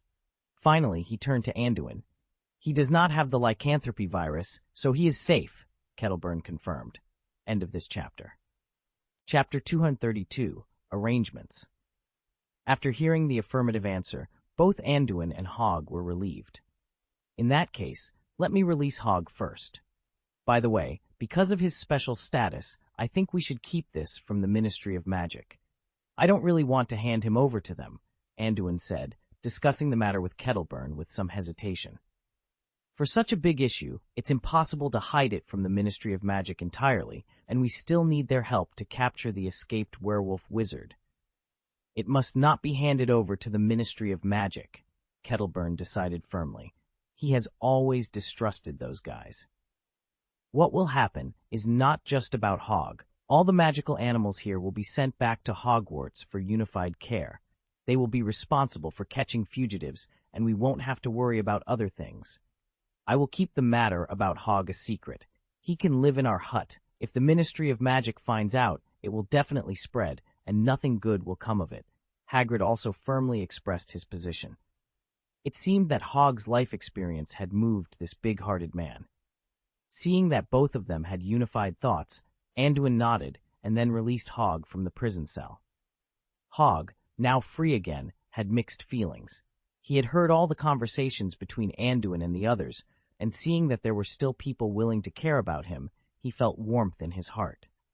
On the other hand, Cheeky looked at Hog curiously from time to time. This dog looked so big, but also very cute. How could someone abuse it? Okay, that's all for the discussion about Hog. From now on, the three of us will be responsible for taking care of him. To the outside world, we will say that he is an ordinary hound. Hog should try to talk as little as possible in front of outsiders, Kettleburn said, blinking at Hog. Then he looked at the other two again. The next focus is on these magical animals that are not in good condition. Listen to my arrangement. These two manticores and horned camels are very aggressive. Apart from being a little hungry, they only have some trauma. I will feed them some sleeping pills in a while, and they can be transferred after they fall asleep. Then they will be placed in the 4th park. Hagrid, you will take care of them. Others like bird snakes, thorns, sables, mothra rats, and cats and raccoons are all malnourished, and the ventilation in this cave is extremely poor. They are more or less infected with pneumonia. I will give them some medicine first, and then transport them back to Hogwarts together with their cages. They need to be raised for a while before they can be released. Otherwise, they will easily injure themselves. And the two mooncalves are in the worst condition. Not only are they malnourished, but their skin is also festering. It can be seen that they are infected with boils and pustules. They need to be isolated and treated uniformly. They are photophobic and in poor health, so they can't see the sun. We have to cover the cage with a black cloth before transferring them, Kettleburn said, looking at the two mooncalves with a distressed expression. Their eyes were drooping with no energy. This thestral is fine and can be returned to the thestral group after being brought back. Although I don't know if it belongs to the same family as those on the outskirts of the Forbidden Forest, the thestral group is still very friendly to wandering fellows. Both the horned animal and the fire crab have been given inhibitor potions, which is why their spirits are so poor, and their pupil colors are very strange. I suspect there are parasites in their bodies, and they must be sent back to Hogwarts with their cages. Kettleburn, indeed an old professor who has been teaching for decades, made a judgment on the situation of these magical animals after only a little examination. Under Kettleburn's command, everyone, including Hog and Kiki, began to help. After a long period of work, they managed to transport a variety of magical creatures out of the cave. Apart from the stunned manticore, horned camel, hog, and the thestral, the rest of the magical creatures were brought out in cages. The method of transporting them back was straightforward. First, Hagrid and his flying motorcycle were taken to the outskirts of the Forbidden Forest. Then, Anduin, Kiki, and Kettleburn took turns transporting the magical animals to the same location. Once outside, Hagrid used his flying motorcycle to pull them back. The smaller creatures were loaded directly onto the motorcycle, while the larger ones were levitated and dragged back with ropes. After several trips back and forth, they finally emptied the cave. At Anduin's suggestion, Kettleburn agreed to take credit for discovering the magical animal smugglers, claiming that he, Hagrid, and Anduin had fought off the werewolves together. He also agreed to avoid mentioning Anduin's name to prevent drawing unwanted attention, especially since the werewolf wizard was still at large. Kettleburn stayed behind to call the Aurors from the Ministry of Magic, who would handle the situation with the Department of Magical Creatures Regulation and Control. Anduin, having already made headlines during the summer vacation, preferred to avoid further publicity and potential retaliation. Upon returning to Hogwarts, Anduin, Kiki, and Hagrid spent the afternoon arranging the magical animals. Professor Kettleburn finally finished dealing with the Ministry of Magic by evening. The magical animals had suffered greatly at the hands of the werewolves, and it took a long time to feed, check, and treat them. Anduin decided to let Kiki and Hog temporarily stay in his room at the Forbidden Forest cabin. Since he usually lived in the Slytherin dormitory and only occasionally stayed at the cabin on weekends, this arrangement worked well. Hog was pleased with this, although he still needed time to recover from the long-term abuse by the werewolves. Kiki was initially nervous and apprehensive, but under Anduin's guidance, she moved into the cabin obediently. Hagrid was very welcoming to the new tenants. Having lived alone for a long time, he appreciated the company. Over the next few days, Anduin visited the Forbidden Forest cabin in the afternoons when he had no classes. He checked on Hog's recovery and took Kiki to help Professor Kettleburn and Hagrid care for the magical animals. This experience allowed him to accumulate valuable knowledge in treating magical creatures. End of this chapter. Chapter 233, The Inability to Cast Spells. My lord, take a quick look. Is the meat already cooked, or should we continue roasting? Hog asked excitedly, his tongue hanging out and his mouth full of mist. His eyes were fixed on the stone barbecue grill in front of him. Don't worry, these pieces of meat are cut quite large, so they take longer to cook. You can see that the fat on the meat is still stained with blood, which means it needs a bit more time, Anduin replied, glancing helplessly at Hog before returning his focus to the barbecue. Over the past few months, Hog had recovered well both physically and mentally. Anduin noticed that although Hog possessed intelligence comparable to humans, his nature was closer to that of a wolfhound, or perhaps more like an excitable husky. Hog was often in a state of high excitement, which led to some unintended destruction around the house. His teeth marks were left on many pieces of wood inside and outside the hut, causing Anduin and Hagrid considerable trouble. However, Hog had a significant advantage. He could easily communicate with small animals and magical creatures. This ability made him invaluable to Hagrid and Professor Kettleburn. With Hog's help, the treatment of magical animals became much more convenient. After a period of care and recuperation, the rescued magical animals gradually regained their health. At the moment, a cat, a raccoon, 2 minks, and 3 hedgehogs were all gathered around, eagerly watching Anduin's barbecue. Other magical animals had either been released after recovery or placed in Professor Kettleburn's breeding park next to the Forbidden Forest. This arrangement made Hagrid so happy that he visited the park almost daily to see the 2 adorable animals, the horned camel and the manticore. Anduin and Kiki were initially responsible for taking care of these low-risk creatures. Hog, familiar with animal language, quickly bonded with them. Even after their recovery, these little creatures were reluctant to leave. It took a long time for them to recover, mainly because they had suffered greatly under the werewolves' care. They were not only starved and malnourished, but also infected with various inflammations. To take care of them, Anduin didn't return to Diagon Alley for Christmas and spent the holiday at Hogwarts. Charles, Vivian, and others welcomed these magical animals as they diligently trained daily, eager to have time to pet the cats and dogs afterward. Hog had become the leader of this group of animals, taking them on daily adventures. Cheeky, like a concerned mother, always followed behind to clean up after them. Today, an old ream cow had been seriously injured by freezing, so Anduin, Hagrid, and Professor Kettleburn decided to divide it up. They were now cooking barbecue by the oven outside the hut. Whenever Anduin cooked, Hog and his gang of animal friends would gather around, not treating themselves as outsiders at all. By the way, Hog, how's the spellcasting practice I taught you these days? Are you still unable to use spells? Anduin asked as he turned the sizzling barbecue on the skewer, making casual conversation. That's right, my lord. I can't even use the simplest glow spell or levitation spell.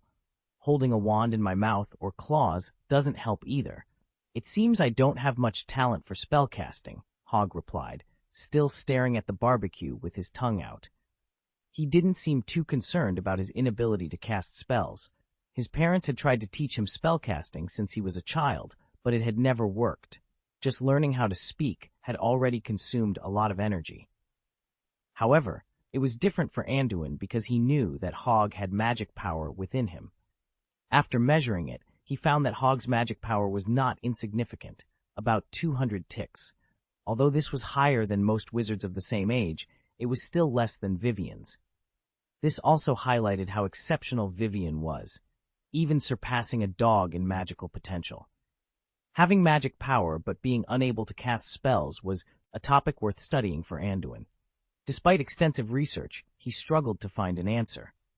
Hog's magic power was intact. He had magical sensitivity, mental strength, and willpower. He could speak and chant incantations, so why couldn't he cast spells? In the end, Professor Kettleburn offered some special advice. Due to the different physiological structures of various creatures, there could be deviations in the nature and expression of magic power. The method of chanting and casting spells was a technique human wizards had developed through long-term experimentation. Many humanoid magical creatures, although their spellcasting effects were similar to those of human wizards, had certain deviations. To be honest, it was a bit difficult for Hog to cast spells like a wizard. However, Anduin was still somewhat unwilling to give up. He continued to ask Hog to try casting spells from time to time. It would be a waste if he didn't use his magic power. It's okay, Hog. I've been thinking about other ways recently. Even if you can't cast spells, it doesn't mean you can't use magic, Anduin said with a knowing smile. My lord, although I don't understand what you mean, you'd better sprinkle the cumin quickly, or the meat will burn, Hog replied, staring intently at the large piece of roasting meat, drooling. You and Cheeky should come to the Forbidden Forest later. I made a piece of equipment for you as a gift, which can also confirm some of my previous thoughts, Anduin said, not responding directly to Hog. He knew that during meals, Hog only had eyes for the meat, and he was used to it. Master, does Cheeky have one too? Chi-Chi, who was helping to light the fire, asked in surprise. The little elf had a very different demeanor from when Anduin first met her. She was now wearing the marching uniform Anduin had given her, and her figure had become much stronger, thanks to the meals provided by Anduin and Hog. However, the most significant change was in her spirit. She had lost much of her obsequious and humble demeanor and had become much more courageous. The basic physical training arranged by Anduin, although not as intense as that for Charles and the others, was helpful in tempering her will and strengthening her body. End of this chapter. Chapter 234, The Muscle-Bound Golden Wheel. Mengchichi Anduin was very pleased with this change. It not only signified Kiki's transformation, but also provided him with a deeper understanding of the species of house elves. With Kiki, he could observe, understand, and test more closely. The deep-rooted slave mentality of house elves had always worried him. In fact, house elves have many advantages, such as an innate good magic perception and the ability to cast spells without wands. Although their magical power is somewhat limited, Kiki, for instance, has about 170 ticks, which is at least better than Vivian. Their magic is indeed unique, as Professor Kettleburn mentioned, and the principles of many of their spells are completely different from those of wizards, especially their ability to apparate. Even in Hogwarts, which is protected by anti-apparition spells, Kiki can still teleport around, making Anduin envious. Anduin has been trying to understand and learn this principle, but he found that even if the same spell is used, the effect is slightly different. The spells that Kiki can cast do not work for Anduin, and some spells commonly used by wizards cannot be cast by Kiki in the same way. After several attempts, Anduin concluded that it might be due to the different physiques and systems of both parties. It's a pity that house elves tend to suffer in terms of character. They are not weak, but they are naturally oppressed and always changed by their masters. Few house elves change for themselves, possibly because they have been domesticated by wizards for a long time. Although the will training subtly made Kiki bolder and stronger in character, it was still largely dependent on Anduin, and the cowardly nature deep in her heart had not completely changed. Anduin has been trying to change this through communication, education, and training, and finally found that training had a stronger effect. At least now, Kiki has accepted wearing clothes, receiving wages, and occasionally offering her own opinions. If the character defect of house elves can be overcome, does that mean that a batch of fighters who can ignore anti-apparition spells can be trained in batches? Thinking of this, Anduin looked at Kiki with increasing enthusiasm. He planned to use Kiki as an example to train her into a powerful elf warrior. She wouldn't need a magic wand, wouldn't fear anti-apparition spells, and would be well armed. She would be a special soldier, naturally suited for assassination and infiltration. No matter how secure the enemy's hiding place, she could pierce the enemy's heart like a sharp knife. Imagine the gentle and diligent house elf, peeling off her clothes to reveal strong, bronze-colored muscles, then donning a tactical suit with various equipment. Kiki, who instantly became heroic, made Anduin squint in satisfaction, his heart full of anticipation. Master, the meat seems to be overcooked, Kiki reminded Anduin, who was lost in thought. Oh sorry, Anduin said, snapping back to reality. He looked down and saw that the beef was indeed overcooked. He quickly sprinkled some seasoning, took it out, and distributed it to the small animals beside him, who were already eagerly waiting. The cat and raccoon were especially impatient, jumping onto Anduin's shoulder like greedy little creatures, meowing and howling. The mink and stinger next to him also rushed towards him, climbing as if they would lose their share if they slowed down. Okay, everyone has a share. Don't grab it. Hog, hurry up and take care of your little brothers, Anduin called out, trying to manage the eager little animals. But when he turned his head, Hog's cute face was only 5 centimeters away, staring at him with a greedy look, clearly waiting for the meat. Hog probably wanted to pounce on it, but was too big and felt embarrassed.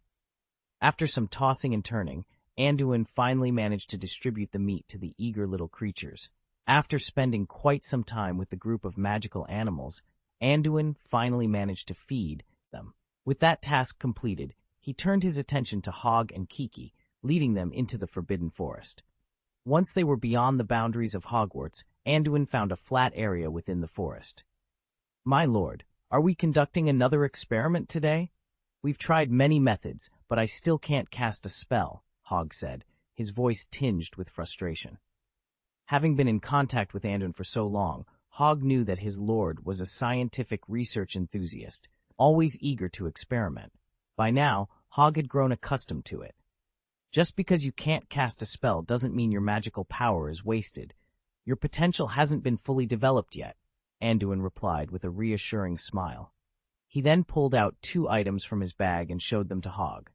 What's this? A little vest? Hog tilted his head, sniffing the item curiously before looking back at Anduin in confusion. In front of Hog, Anduin held up a vest and a pair of goggles. The vest was similar in color to Hog's fur and appeared quite thick. It had round protrusions resembling metal balls and several small pockets on both sides. This isn't an ordinary vest. It's a tactical vest I've specially prepared for you. It can extract the magic power from your body to cast some spells. Try it on, Anduin explained as he helped Hog into the vest. The vest fit Hog perfectly. Once he had it on, he resembled a military or police dog from the Muggle world. With the goggles on, he looked even more spirited, like a police dog ready for action. However, it was amusing to see an Era, a breed not typically used as police dogs, in such gear. "Mr. Hog, you look so handsome," Kiki said with a sincere smile, admiring the big dog in front of her. "Really?" Hog's excitement was palpable. He jumped up, struck a few poses, and smirked at himself. He then began circling around, trying to get a better look at his new appearance. Without a mirror, he could only tilt his head and spin in one direction. All right. Don't get too carried away. Let me explain the purpose and function of this tactical vest," Anduin said, shaking his head at Hog's antics. "Come on, Lord Anduin. I feel so strong now. Does this little vest increase my strength? I feel like I could kill a cow with one bite," Hog exclaimed, baring his fangs and acting as if he were about to bite a nearby tree. End of this chapter. Chapter 235, Tactical Vest. "I advise you not to do this. It's none of my business if you break your teeth," Anduin said, looking at Hog's excitement. He kindly reminded him, "This tactical vest doesn't increase your strength. It's more of an auxiliary tool to help you use magic power." "Oh, then what's the use of it? I don't feel any difference with this little vest," Hog said, regaining his senses and shaking his head. Anduin thought speechlessly, remembering how Hog had just sworn that he felt stronger. "That's because the equipment hasn't been activated yet. Try channeling your magic power into the goggles in front of you," Anduin explained, lowering his head to support Hog. "Magic power, input, goggles?" Hog followed Anduin's instructions, trying to mobilize his magic power. Suddenly, his eyes lit up. Yes, the corner of the goggles is lighting up. There's a small green light. That's right, it's an equipment warning device. A green light means the equipment is in good condition, a yellow light indicates an overload, and a red light means the equipment is malfunctioning, Anduin explained patiently. "And then, my lord?" Hog asked, excitedly wanting to continue experimenting. "First, look at the left side of the goggles." Anduin pointed to the left side of Hog's eyes. "There is a row of rune buttons vertically, each representing a function of this equipment. I haven't reproduced many of them so far, so try these first. I'll add more modules for you later." "Yeah," Hog nodded, signaling Anduin to continue. "If you want to activate a function, channel your magic power into the corresponding rune button. The first and second runes are for the tracing spell and the echo spell. Your sense of smell is already very sensitive, giving you a unique advantage in tracking. Adding these spells will enhance that ability even further."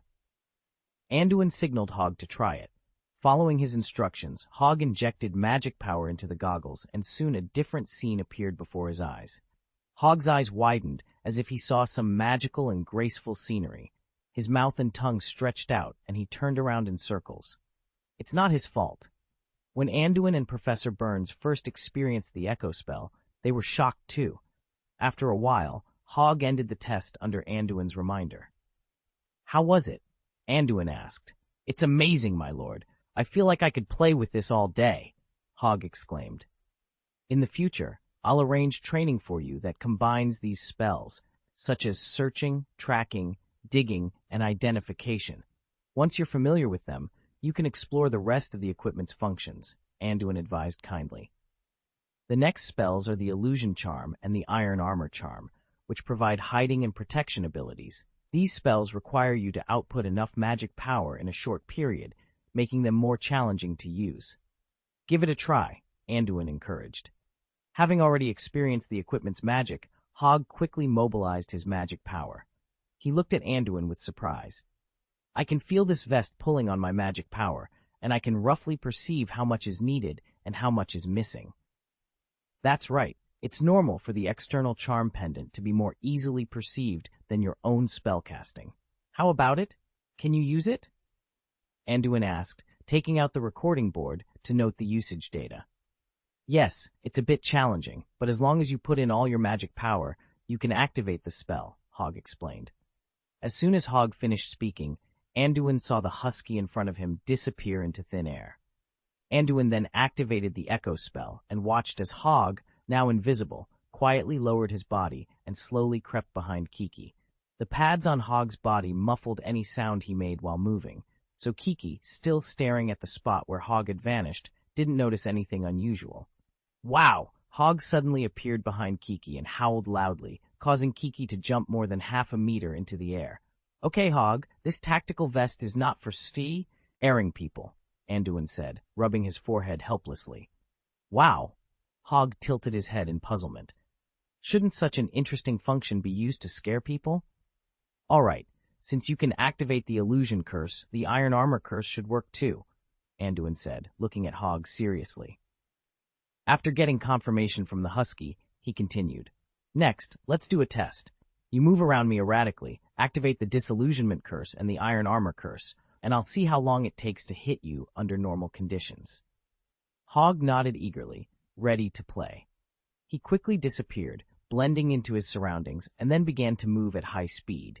His speed was so fast that he almost turned into a blackened blur in Anduin's sight. Anduin's main goal was to test Hog's basic reaction and physical fitness. Hog had been undergoing rehabilitation, so Anduin hadn't arranged any training for him until now. He took out his wand and aimed at Hog, firing a stunning spell. If Hog continued running at that speed, he would undoubtedly be hit. However, Hog saw the spell coming and immediately stopped and changed direction, calmly dodging the attack. "Oh, it seems his reaction speed is quite good. Let's raise the difficulty," Anduin thought.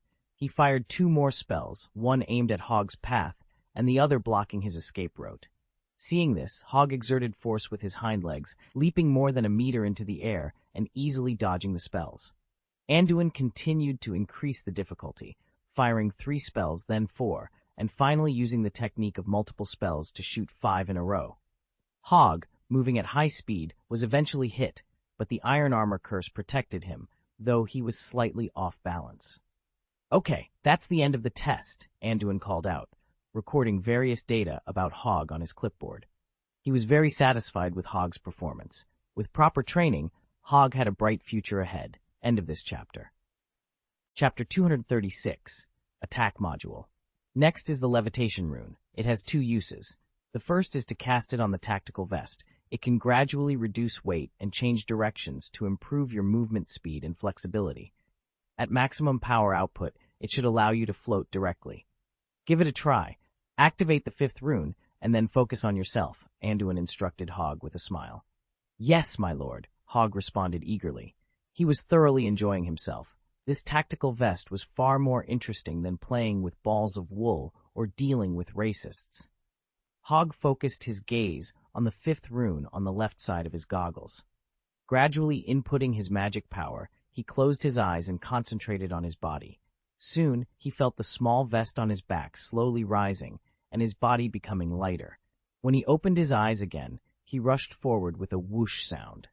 Despite exerting the same amount of force, he moved much faster. With the continuous input of magic power, his speed increased rapidly until... After a single jump, Hog pushed the magic power to its limit, maximizing the effect of the levitation spell. He floated directly into the air, more than a meter above the ground. However, once airborne, Hog found himself stuck. He couldn't move at all. Suspended in midair, Hog looked like a silly dog paddling in water. He soon realized something was wrong and turned to Anduin with a confused expression, as if to ask, "What's going on?" It seems that without an external drive, you still can't fly freely after floating. This is my oversight. We'll disable this function for now. You can use it to reduce weight in the future. I still need to study the flight mode," Anduin admitted, rubbing his head in embarrassment. Hog nodded, then released the magic power supply to the levitation rune. After landing, he played with the levitation rune repeatedly. Although he couldn't fly yet, he still enjoyed the noticeable speed boost. Anduin was relatively satisfied with the results. Although Hog couldn't gain the ability to fly directly, reducing weight by applying the levitation spell to his equipment was still very meaningful. This could even be applied to himself. Anduin was already familiar with the levitation spell, but he had discovered a characteristic. When cast on a target carrying the rune, movement became difficult. For example, casting the spell on a tactical vest with a levitation rune made it float, but moving it was very challenging. However, casting the spell on external objects made movement simple. Therefore, casting spells on clothing and equipment to promote weight loss and float in the air was a recent inspiration. This wasn't difficult to operate, mainly because he had an extraordinary level levitation spell. He always had a preconceived notion of casting spells directly on himself. The extraordinary level levitation spell was indeed faster than ordinary levitation spells, but it was still difficult to call it flexible and maneuverable. Increasing speed was also challenging, so he thought of finding another way. Now that the test on Hog was successful, it meant he could replicate it for himself. By inscribing the levitation spell on his equipment to reduce weight, he could increase his movement speed in a disguised form and even rely on the equipment to float. Then, using the extraordinary levitation spell to impart kinetic energy to himself might solve the flight problem that had plagued him for a long time. Anduin nodded in satisfaction, then looked at Hog, who was having a great time playing. He quickly called out, "Stop playing around. Save some magic power. There are more tests to conduct." Wang! Upon hearing this, Hog immediately rushed to Anduin, his tongue lolling out cheerfully as he panted heavily. It was clear that he was increasingly excited about the little vest he was wearing. Next, we'll test another application of the levitation spell, casting it on external objects. Since it's not convenient for your claws to grab things, you can try using the levitation spell T or control objects. You already have experience with the spell's runes, so this experiment shouldn't be too difficult, Anduin explained, pointing to a stone nearby. Hog, understanding Anduin's instructions, focused on channeling his magic. Thanks to his prior experience with the levitation spell, he managed to lift the large rock Anduin had indicated after a few attempts. Good. Now try moving it, throwing it, and concentrating on your control, Anduin continued to guide. Following Anduin's commands, Hog moved the stone a certain distance and then threw it far ahead. Seeing the successful results, Anduin nodded in satisfaction. Very good. This way, the levitation spell can help you complete many difficult tasks. Remember to practice more. The effect will become more pronounced as you become proficient. Yes, my lord, Hog replied, clearly valuing the spell. In the past, he had to rely on his teeth or claws, but now, with this spell, things were much more convenient. Excellent. Let's move on to the final test, the attack module, Anduin said, his expression becoming serious. Chi-Chi, step back a bit. The next test might be a little dangerous. Chi-Chi immediately ran about 10 meters away. Hog, hearing that there was an attack function, became even more excited. His bright red tongue hung out as he eagerly watched Anduin. The sixth rune is a set of combined runes. When activated, it generates a floating cannon that automatically draws on your magic power to cast attack spells. However, you will need to assist with aiming, Anduin explained. In previous experiments, Anduin had discovered that automatic aiming for the floating cannon was not feasible. There were two main challenges. First, the spells formed by the magic power needed to be concentrated and channeled. Otherwise, it would be difficult to form a spell projectile. Simply put, the barrel didn't work properly. To solve this, there were two options, using equipment like a magic wand to channel the magic power, or relying on the caster's spirit and will to control it, similar to casting spells without a wand. Uncertain about Hog's ability to control magic power, Anduin opted for the simpler method, using a magic wand as the barrel. He used the wand left by Yaxley, which he had modified and shortened. The impact of the previous tests was not particularly significant.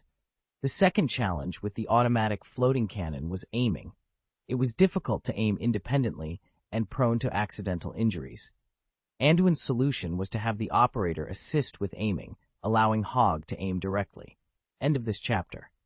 Chapter 237, Plug-in Magic Source. Come on, Hog, activate the rune, then aim and shoot at the stone you just threw, Anduin directed. Understood, my lord, Hog replied, focusing on controlling the magic power. He began to mobilize and input the spell with intricate patterns. As he did, the fist-sized metal ball on his back floated up, revealing a magic wand slightly longer than the metal ball in front of it. To be honest, the floating cannon looked rather odd, like a candied apple lying flat. My lord, there's a spot of light in front of my eyes. Is this for aiming? Hog noticed a crosshair appeared on his goggles, moving freely with his mind control. That's right, for the first test, it's better to be cautious. Aim for 3 seconds before launching, Anduin reminded him. Yes, my lord. Huh? Hog noticed something strange. Why did the cursor suddenly turn into a red cross? It was a green cross before. You idiot, Anduin said, rubbing his forehead in exasperation. Your head is raised too high, blocking the muzzle. If you had fired, the first thing you'd hit would be your head. Sure enough, Hog had instinctively raised his head while focusing on the goggles. Shocked into a cold sweat, he quickly lowered his head and continued to aim carefully.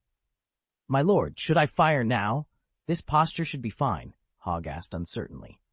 Anduin looked at Hog, who was now bent over with his head almost touching the ground, feeling very speechless. There was no need to be so afraid of death.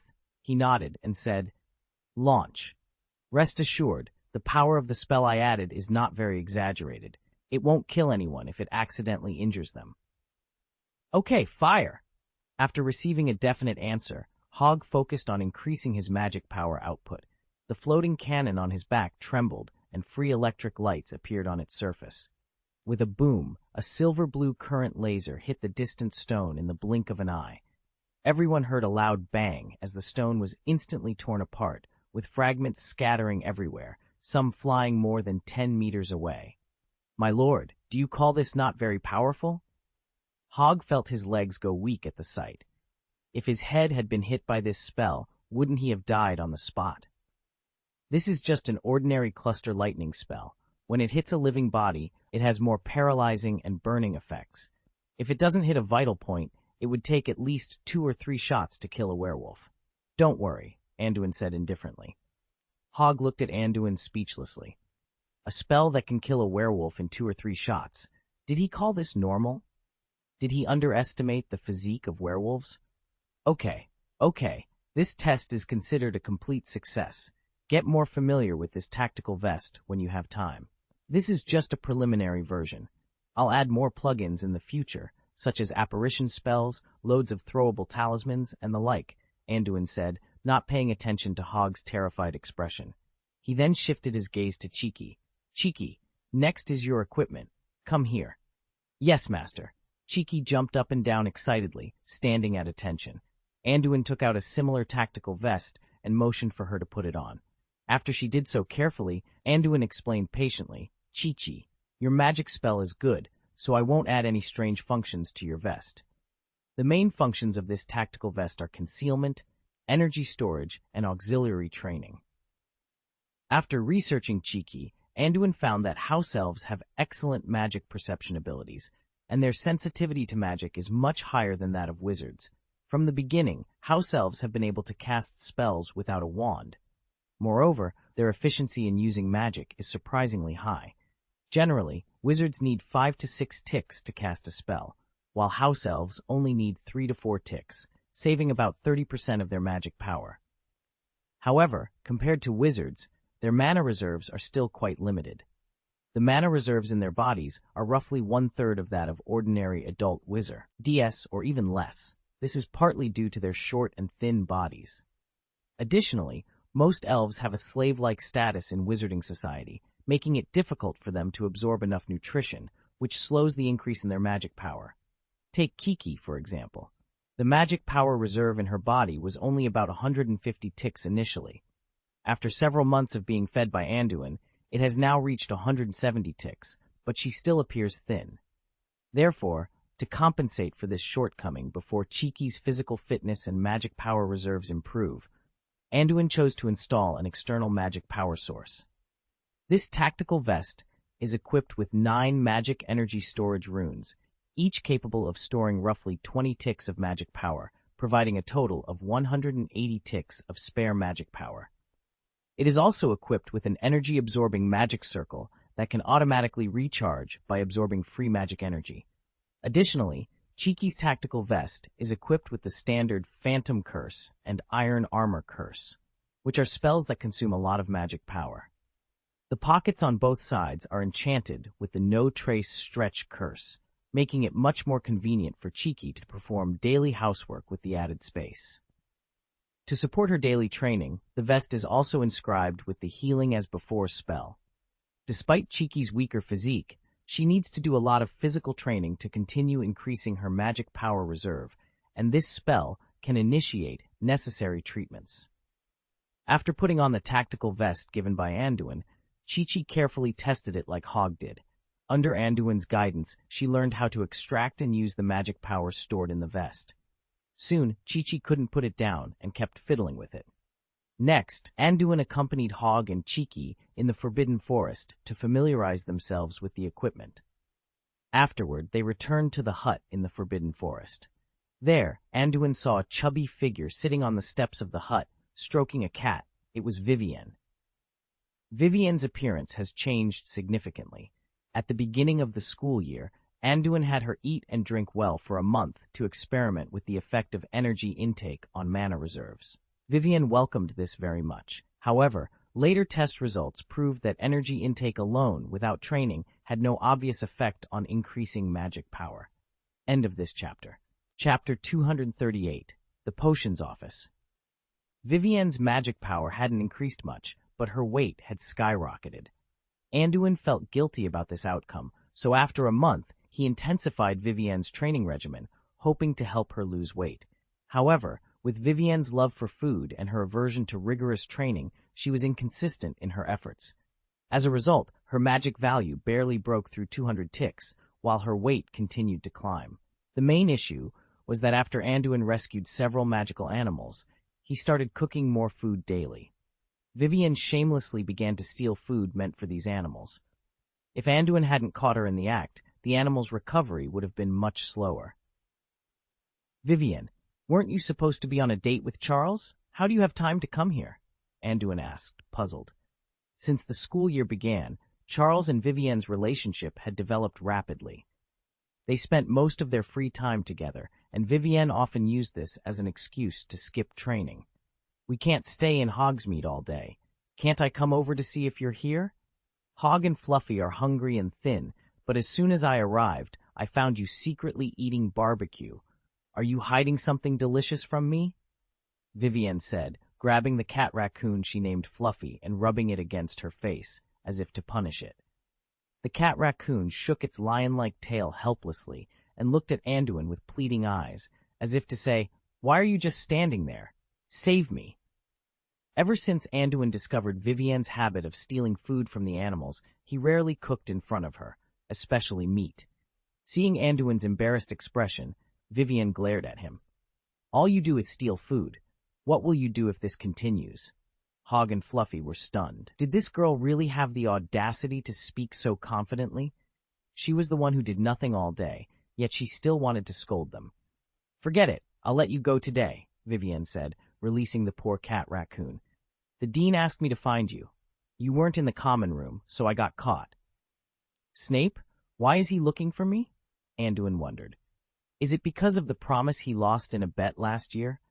Anduin's fourth year had been relatively peaceful, at least at Hogwarts. Yaxley had been imprisoned in Azkaban, and it was said that his mind was now unstable. Travers had been forced to transfer to another school by his mother, Yulia, and the entire Travers family had moved to the European continent to avoid him. As a result, no one in Slytherin dared to trouble Anduin. In fact, the pureblood wizards in Slytherin were now avoiding him, except for the monthly confessions they were forced to give him. Anduin had no interest in these brats. He preferred to spend his time and energy on research and training, so he enjoyed this ordinary life. Could it be that the dean was looking for trouble again? Anduin shook his head. It didn't make sense to speculate. He needed to meet Snape to understand the situation. After instructing Hog and Fluffy not to use their tactical vests around the hut, Anduin set off for the castle. The students he met on the way no longer stared at him. It had been a long time since the last summer vacation, and Anduin didn't like being in the limelight. He rarely appeared in crowded places, so the students had almost forgotten about his fighting hero reputation. Bang! Bang! Anduin knocked on the door of the potions office in the basement. "Who is it?"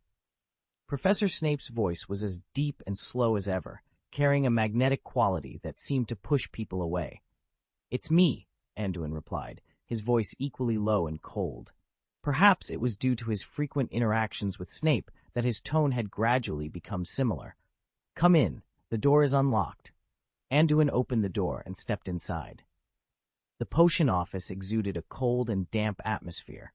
The lighting was dim, but everything was neatly organized. There was nothing behind the desk. He turned his head and saw the dean leisurely arranging herbal medicine bottles on a cabinet.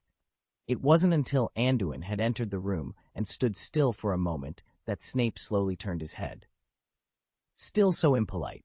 Maybe you should learn from your classmates, who at least know how to greet their headmaster," Snape said with a slight sarcasm, raising his head as usual. "Dear Dean, if I had greeted you the moment I walked in, I suppose you would now be saying that my lack of propriety disturbed your work," Anduin retorted, a slight smirk playing on his lips. He was well acquainted with Snape's demeanor. No matter what he did, Snape would find fault. Bowing submissively would only earn disdain. Sometimes, being stubborn earned more respect. "Humph. Do you think you're very humorous, daring to joke with the dean?" Snape walked slowly behind his desk and sat down. His voice remained gentle and low, but the irony in his tone had lessened. It seemed he wasn't truly angry, but had made a habit of talking back. "It's my fault for not understanding the joke the dean made with me earlier," Anduin replied with a slight smile, then sat down across from Snape. "Let's get to the point. I don't have time to argue with you. Do you know why I called you here?" Snape asked, opening a side drawer and searching for something. Anduin rolled his eyes internally, thinking, "As if I enjoy arguing with you. How would I know why you called me here?" He looked at Snape blankly and shook his head. "Look at this," Snape said, pulling out a folded parchment from the drawer and handing it to Anduin. Anduin took the parchment, unfolded it, and read it carefully. His brow furrowed in confusion. "Prefect?" Anduin asked, looking up with some difficulty at the expressionless dean in front of him. Chapter 239, Sense of Honor? "Yes, next year, I will nominate you as a Slytherin prefect," Snape nodded, looking at Anduin with deep, probing eyes, as if trying to discern something from him. Anduin was puzzled, not by the nomination itself, but by the timing of Snape's announcement. Typically, prefect appointments are determined after the final exams. The deans of the houses nominate and select candidates, and then the headmaster verifies the choices. The headmaster usually doesn't interfere much with the internal affairs of the houses, so this is mostly a formality. After the headmaster signs off, a letter with the appointment document is sent from the school, and students usually find out about their appointment during the summer vacation. But now, with more than 2 months left before the end of the term, why was Snape notifying him so early? Moreover, a prefect's responsibilities include helping the dean manage the house, conducting night patrols to ensure no students violate curfew, and deducting points for rule violations. Anduin, who was often elusive and barely recognizable to all the students in Slytherin House, seemed an odd choice for such a role. For someone with such a low profile, was it necessary to appoint him as a prefect? In fact, Anduin himself was somewhat resistant to the idea. Being a prefect would waste a lot of his research time. "You decided on the prefect so early? And I'm usually very busy, so I may not have much time to manage the affairs of the house," Anduin tactfully expressed his reluctance to Snape. "I know," Snape replied indifferently. "I've also heard of your title, Ghost of the Snake Garden. If I hadn't seen Vivian today, I wouldn't have been able to find you." "Then why nominate me as a prefect?" Anduin tilted his head, trying to understand Snape's reasoning. "What do you think of the current state of Slytherin House?" Snape asked, instead of answering directly. "The house is peaceful. Everyone is doing what they like. Except for the occasional friction with Gryffindor, it's pretty good," Anduin replied, though he didn't care much about house affairs. He usually returned to the dormitory after curfew and could go a whole day without seeing a single fellow Slytherin. This month alone, Slytherin lost 200 points due to fights with Gryffindor. You call that a small friction? You can't even tell the difference between Slytherin House and the house? Snape snorted coldly, clearly dissatisfied with the current state of the house. Anduin hadn't paid much attention to house points. He only knew he hadn't lost any points for the house. Of course, even if someone wanted to deduct points from him, they had to be able to find him first. But now Anduin understood what Snape meant. It seemed Snape wanted him to help change the current situation in Slytherin. In that case, why don't you take care of them directly, whether it's giving them orders or urging the current prefects to restrain the students? After all, You are the dean, aren't you? Anduin asked, glancing at Snape curiously. It wasn't easy to grasp the authority of the dean to manage the house. You think I don't want to? Snape glared at Anduin angrily. I have a lot of things to do, and I can't manage the house directly right now. And do you think these little snakes will change just by talking? Slytherins have been scattered for too long. The gang led by Yaxley gave them a bad start, making them all think only of themselves, completely ignoring the honor of the house. Snape was clearly frustrated. Dumbledore used him like a white pawn on a chessboard, and he was left to deal with the consequences. Anduin found himself overwhelmed with responsibilities. He had to manage his job, keep up with the Academy's courses, and monitor the movements of the Death Eaters outside the school. Although the rumors were already widespread, there was no way to completely relax. It would take at least 1 to 2 years to clean up all the Death Eaters. Last year, in order to cooperate with Dumbledore's plan, they allowed Yaxley and Othisi, our purebloods, to cause chaos in the Academy. The intention was to use Yaxley as bait to capture some Death Eaters, but Anduin thwarted their plans. Although Yaxley had been arrested, the harmful influence of these pure-blood factions on Slytherin had not been completely eradicated. The most obvious sign was the current division within the college. Each group had its own agenda. Some pure-blood wizards were penalized and sent to detention, while some half-blood wizards secretly celebrated. They were already doing well without fighting. In fact, Anduin was partly responsible for this division. He had secretly instigated this split. On the side of the half-blood wizards, he encouraged Velen and Vivian to speak ill of each other. On the side of the pure-blood wizards, he asked Rosier to bully others. Neither group knew of his involvement. Anduin watched silently from behind, waiting for the situation to escalate until Yaxley and the others became overconfident. If Anduin hadn't been manipulating things from behind the scenes, Yaxley and the others wouldn't have dared to go too far. He was well aware of this. So you want me to clean up Slytherin House for you? Anduin asked Snape, his face showing displeasure. It will only take 1 to 2 years. When I am free, I will discipline them personally. I have only one request. Bring me back at least 1 Academy Cup, Snape replied. He still had a deep affection for the Academy. He couldn't bear the fact that every year, Slytherin could only watch others lift the trophy. When he was in school, they could win every 1 or 2 years, but since he returned to Hogwarts, Slytherin had been third every year, almost always losing to Gryffindor. If I help you, will it count as fulfilling the bet I lost to you? Anduin asked after a moment of thought. Don't you have any sense of honor and responsibility as a member of Slytherin?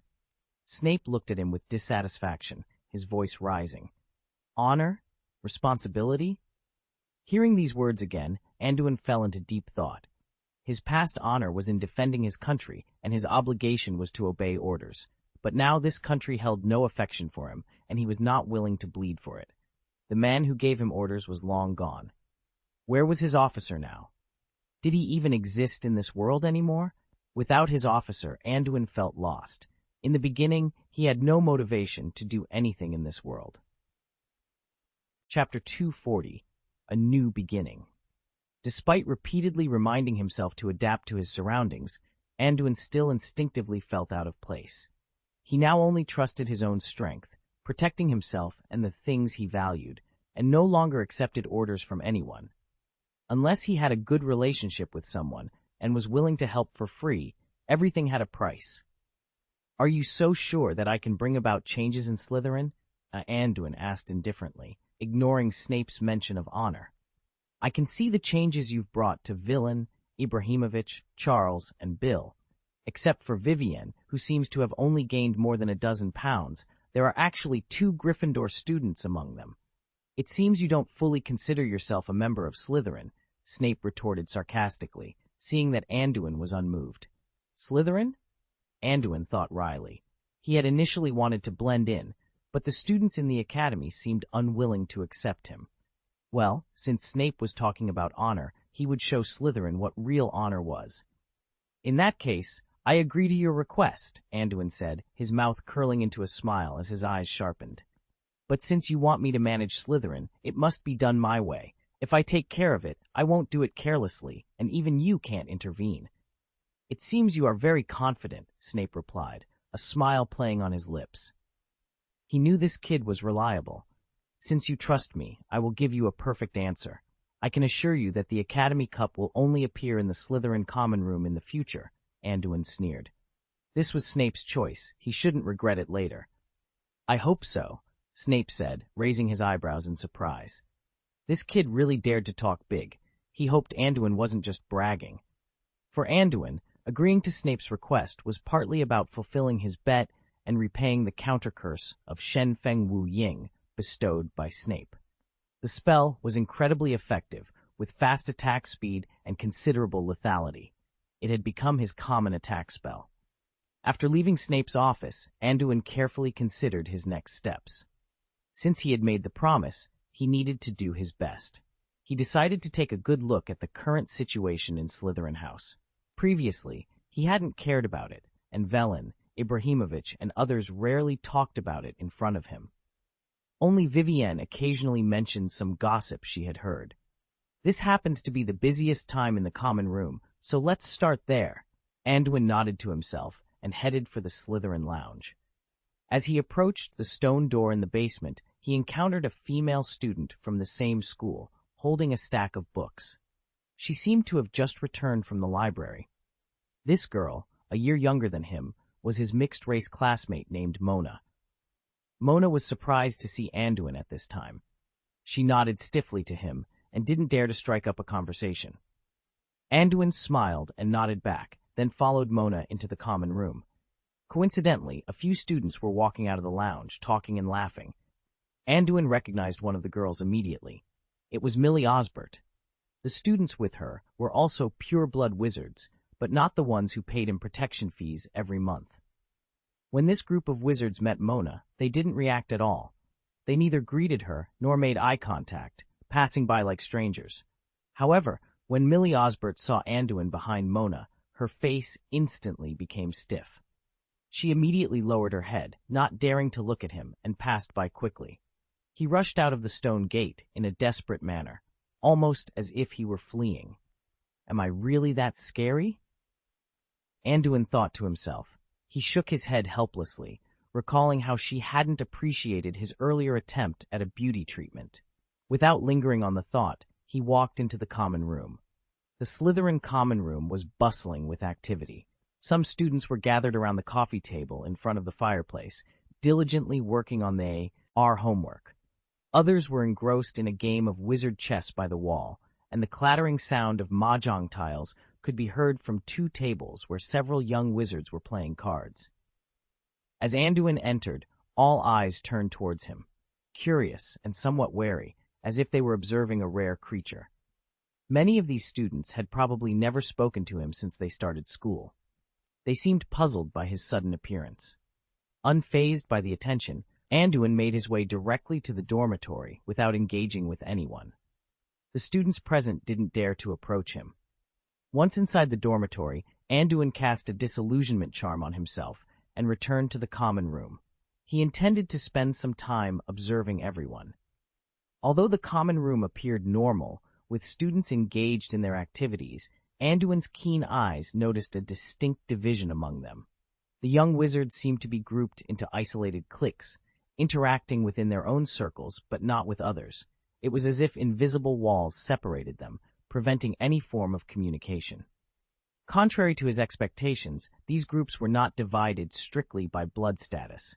Instead, Slytherin students were split into various large and small factions. Some were studious, focused on their homework, while others laughed and played games, indifferent to the stares of others. There were groups playing cards and chess, but there was no interaction between these cliques. Any eye contact was fleeting and accompanied by an air of indifference. They treated anyone outside their group as if they were invisible. Anduin took out his record board and began to document his observations, categorizing his findings meticulously. The division within Slytherin is more severe than I anticipated. It seems the impact of last year's turmoil is still lingering. However, this presents an interesting social ecological experiment, he thought, nodding to himself. The current situation piqued his interest greatly. End of this chapter.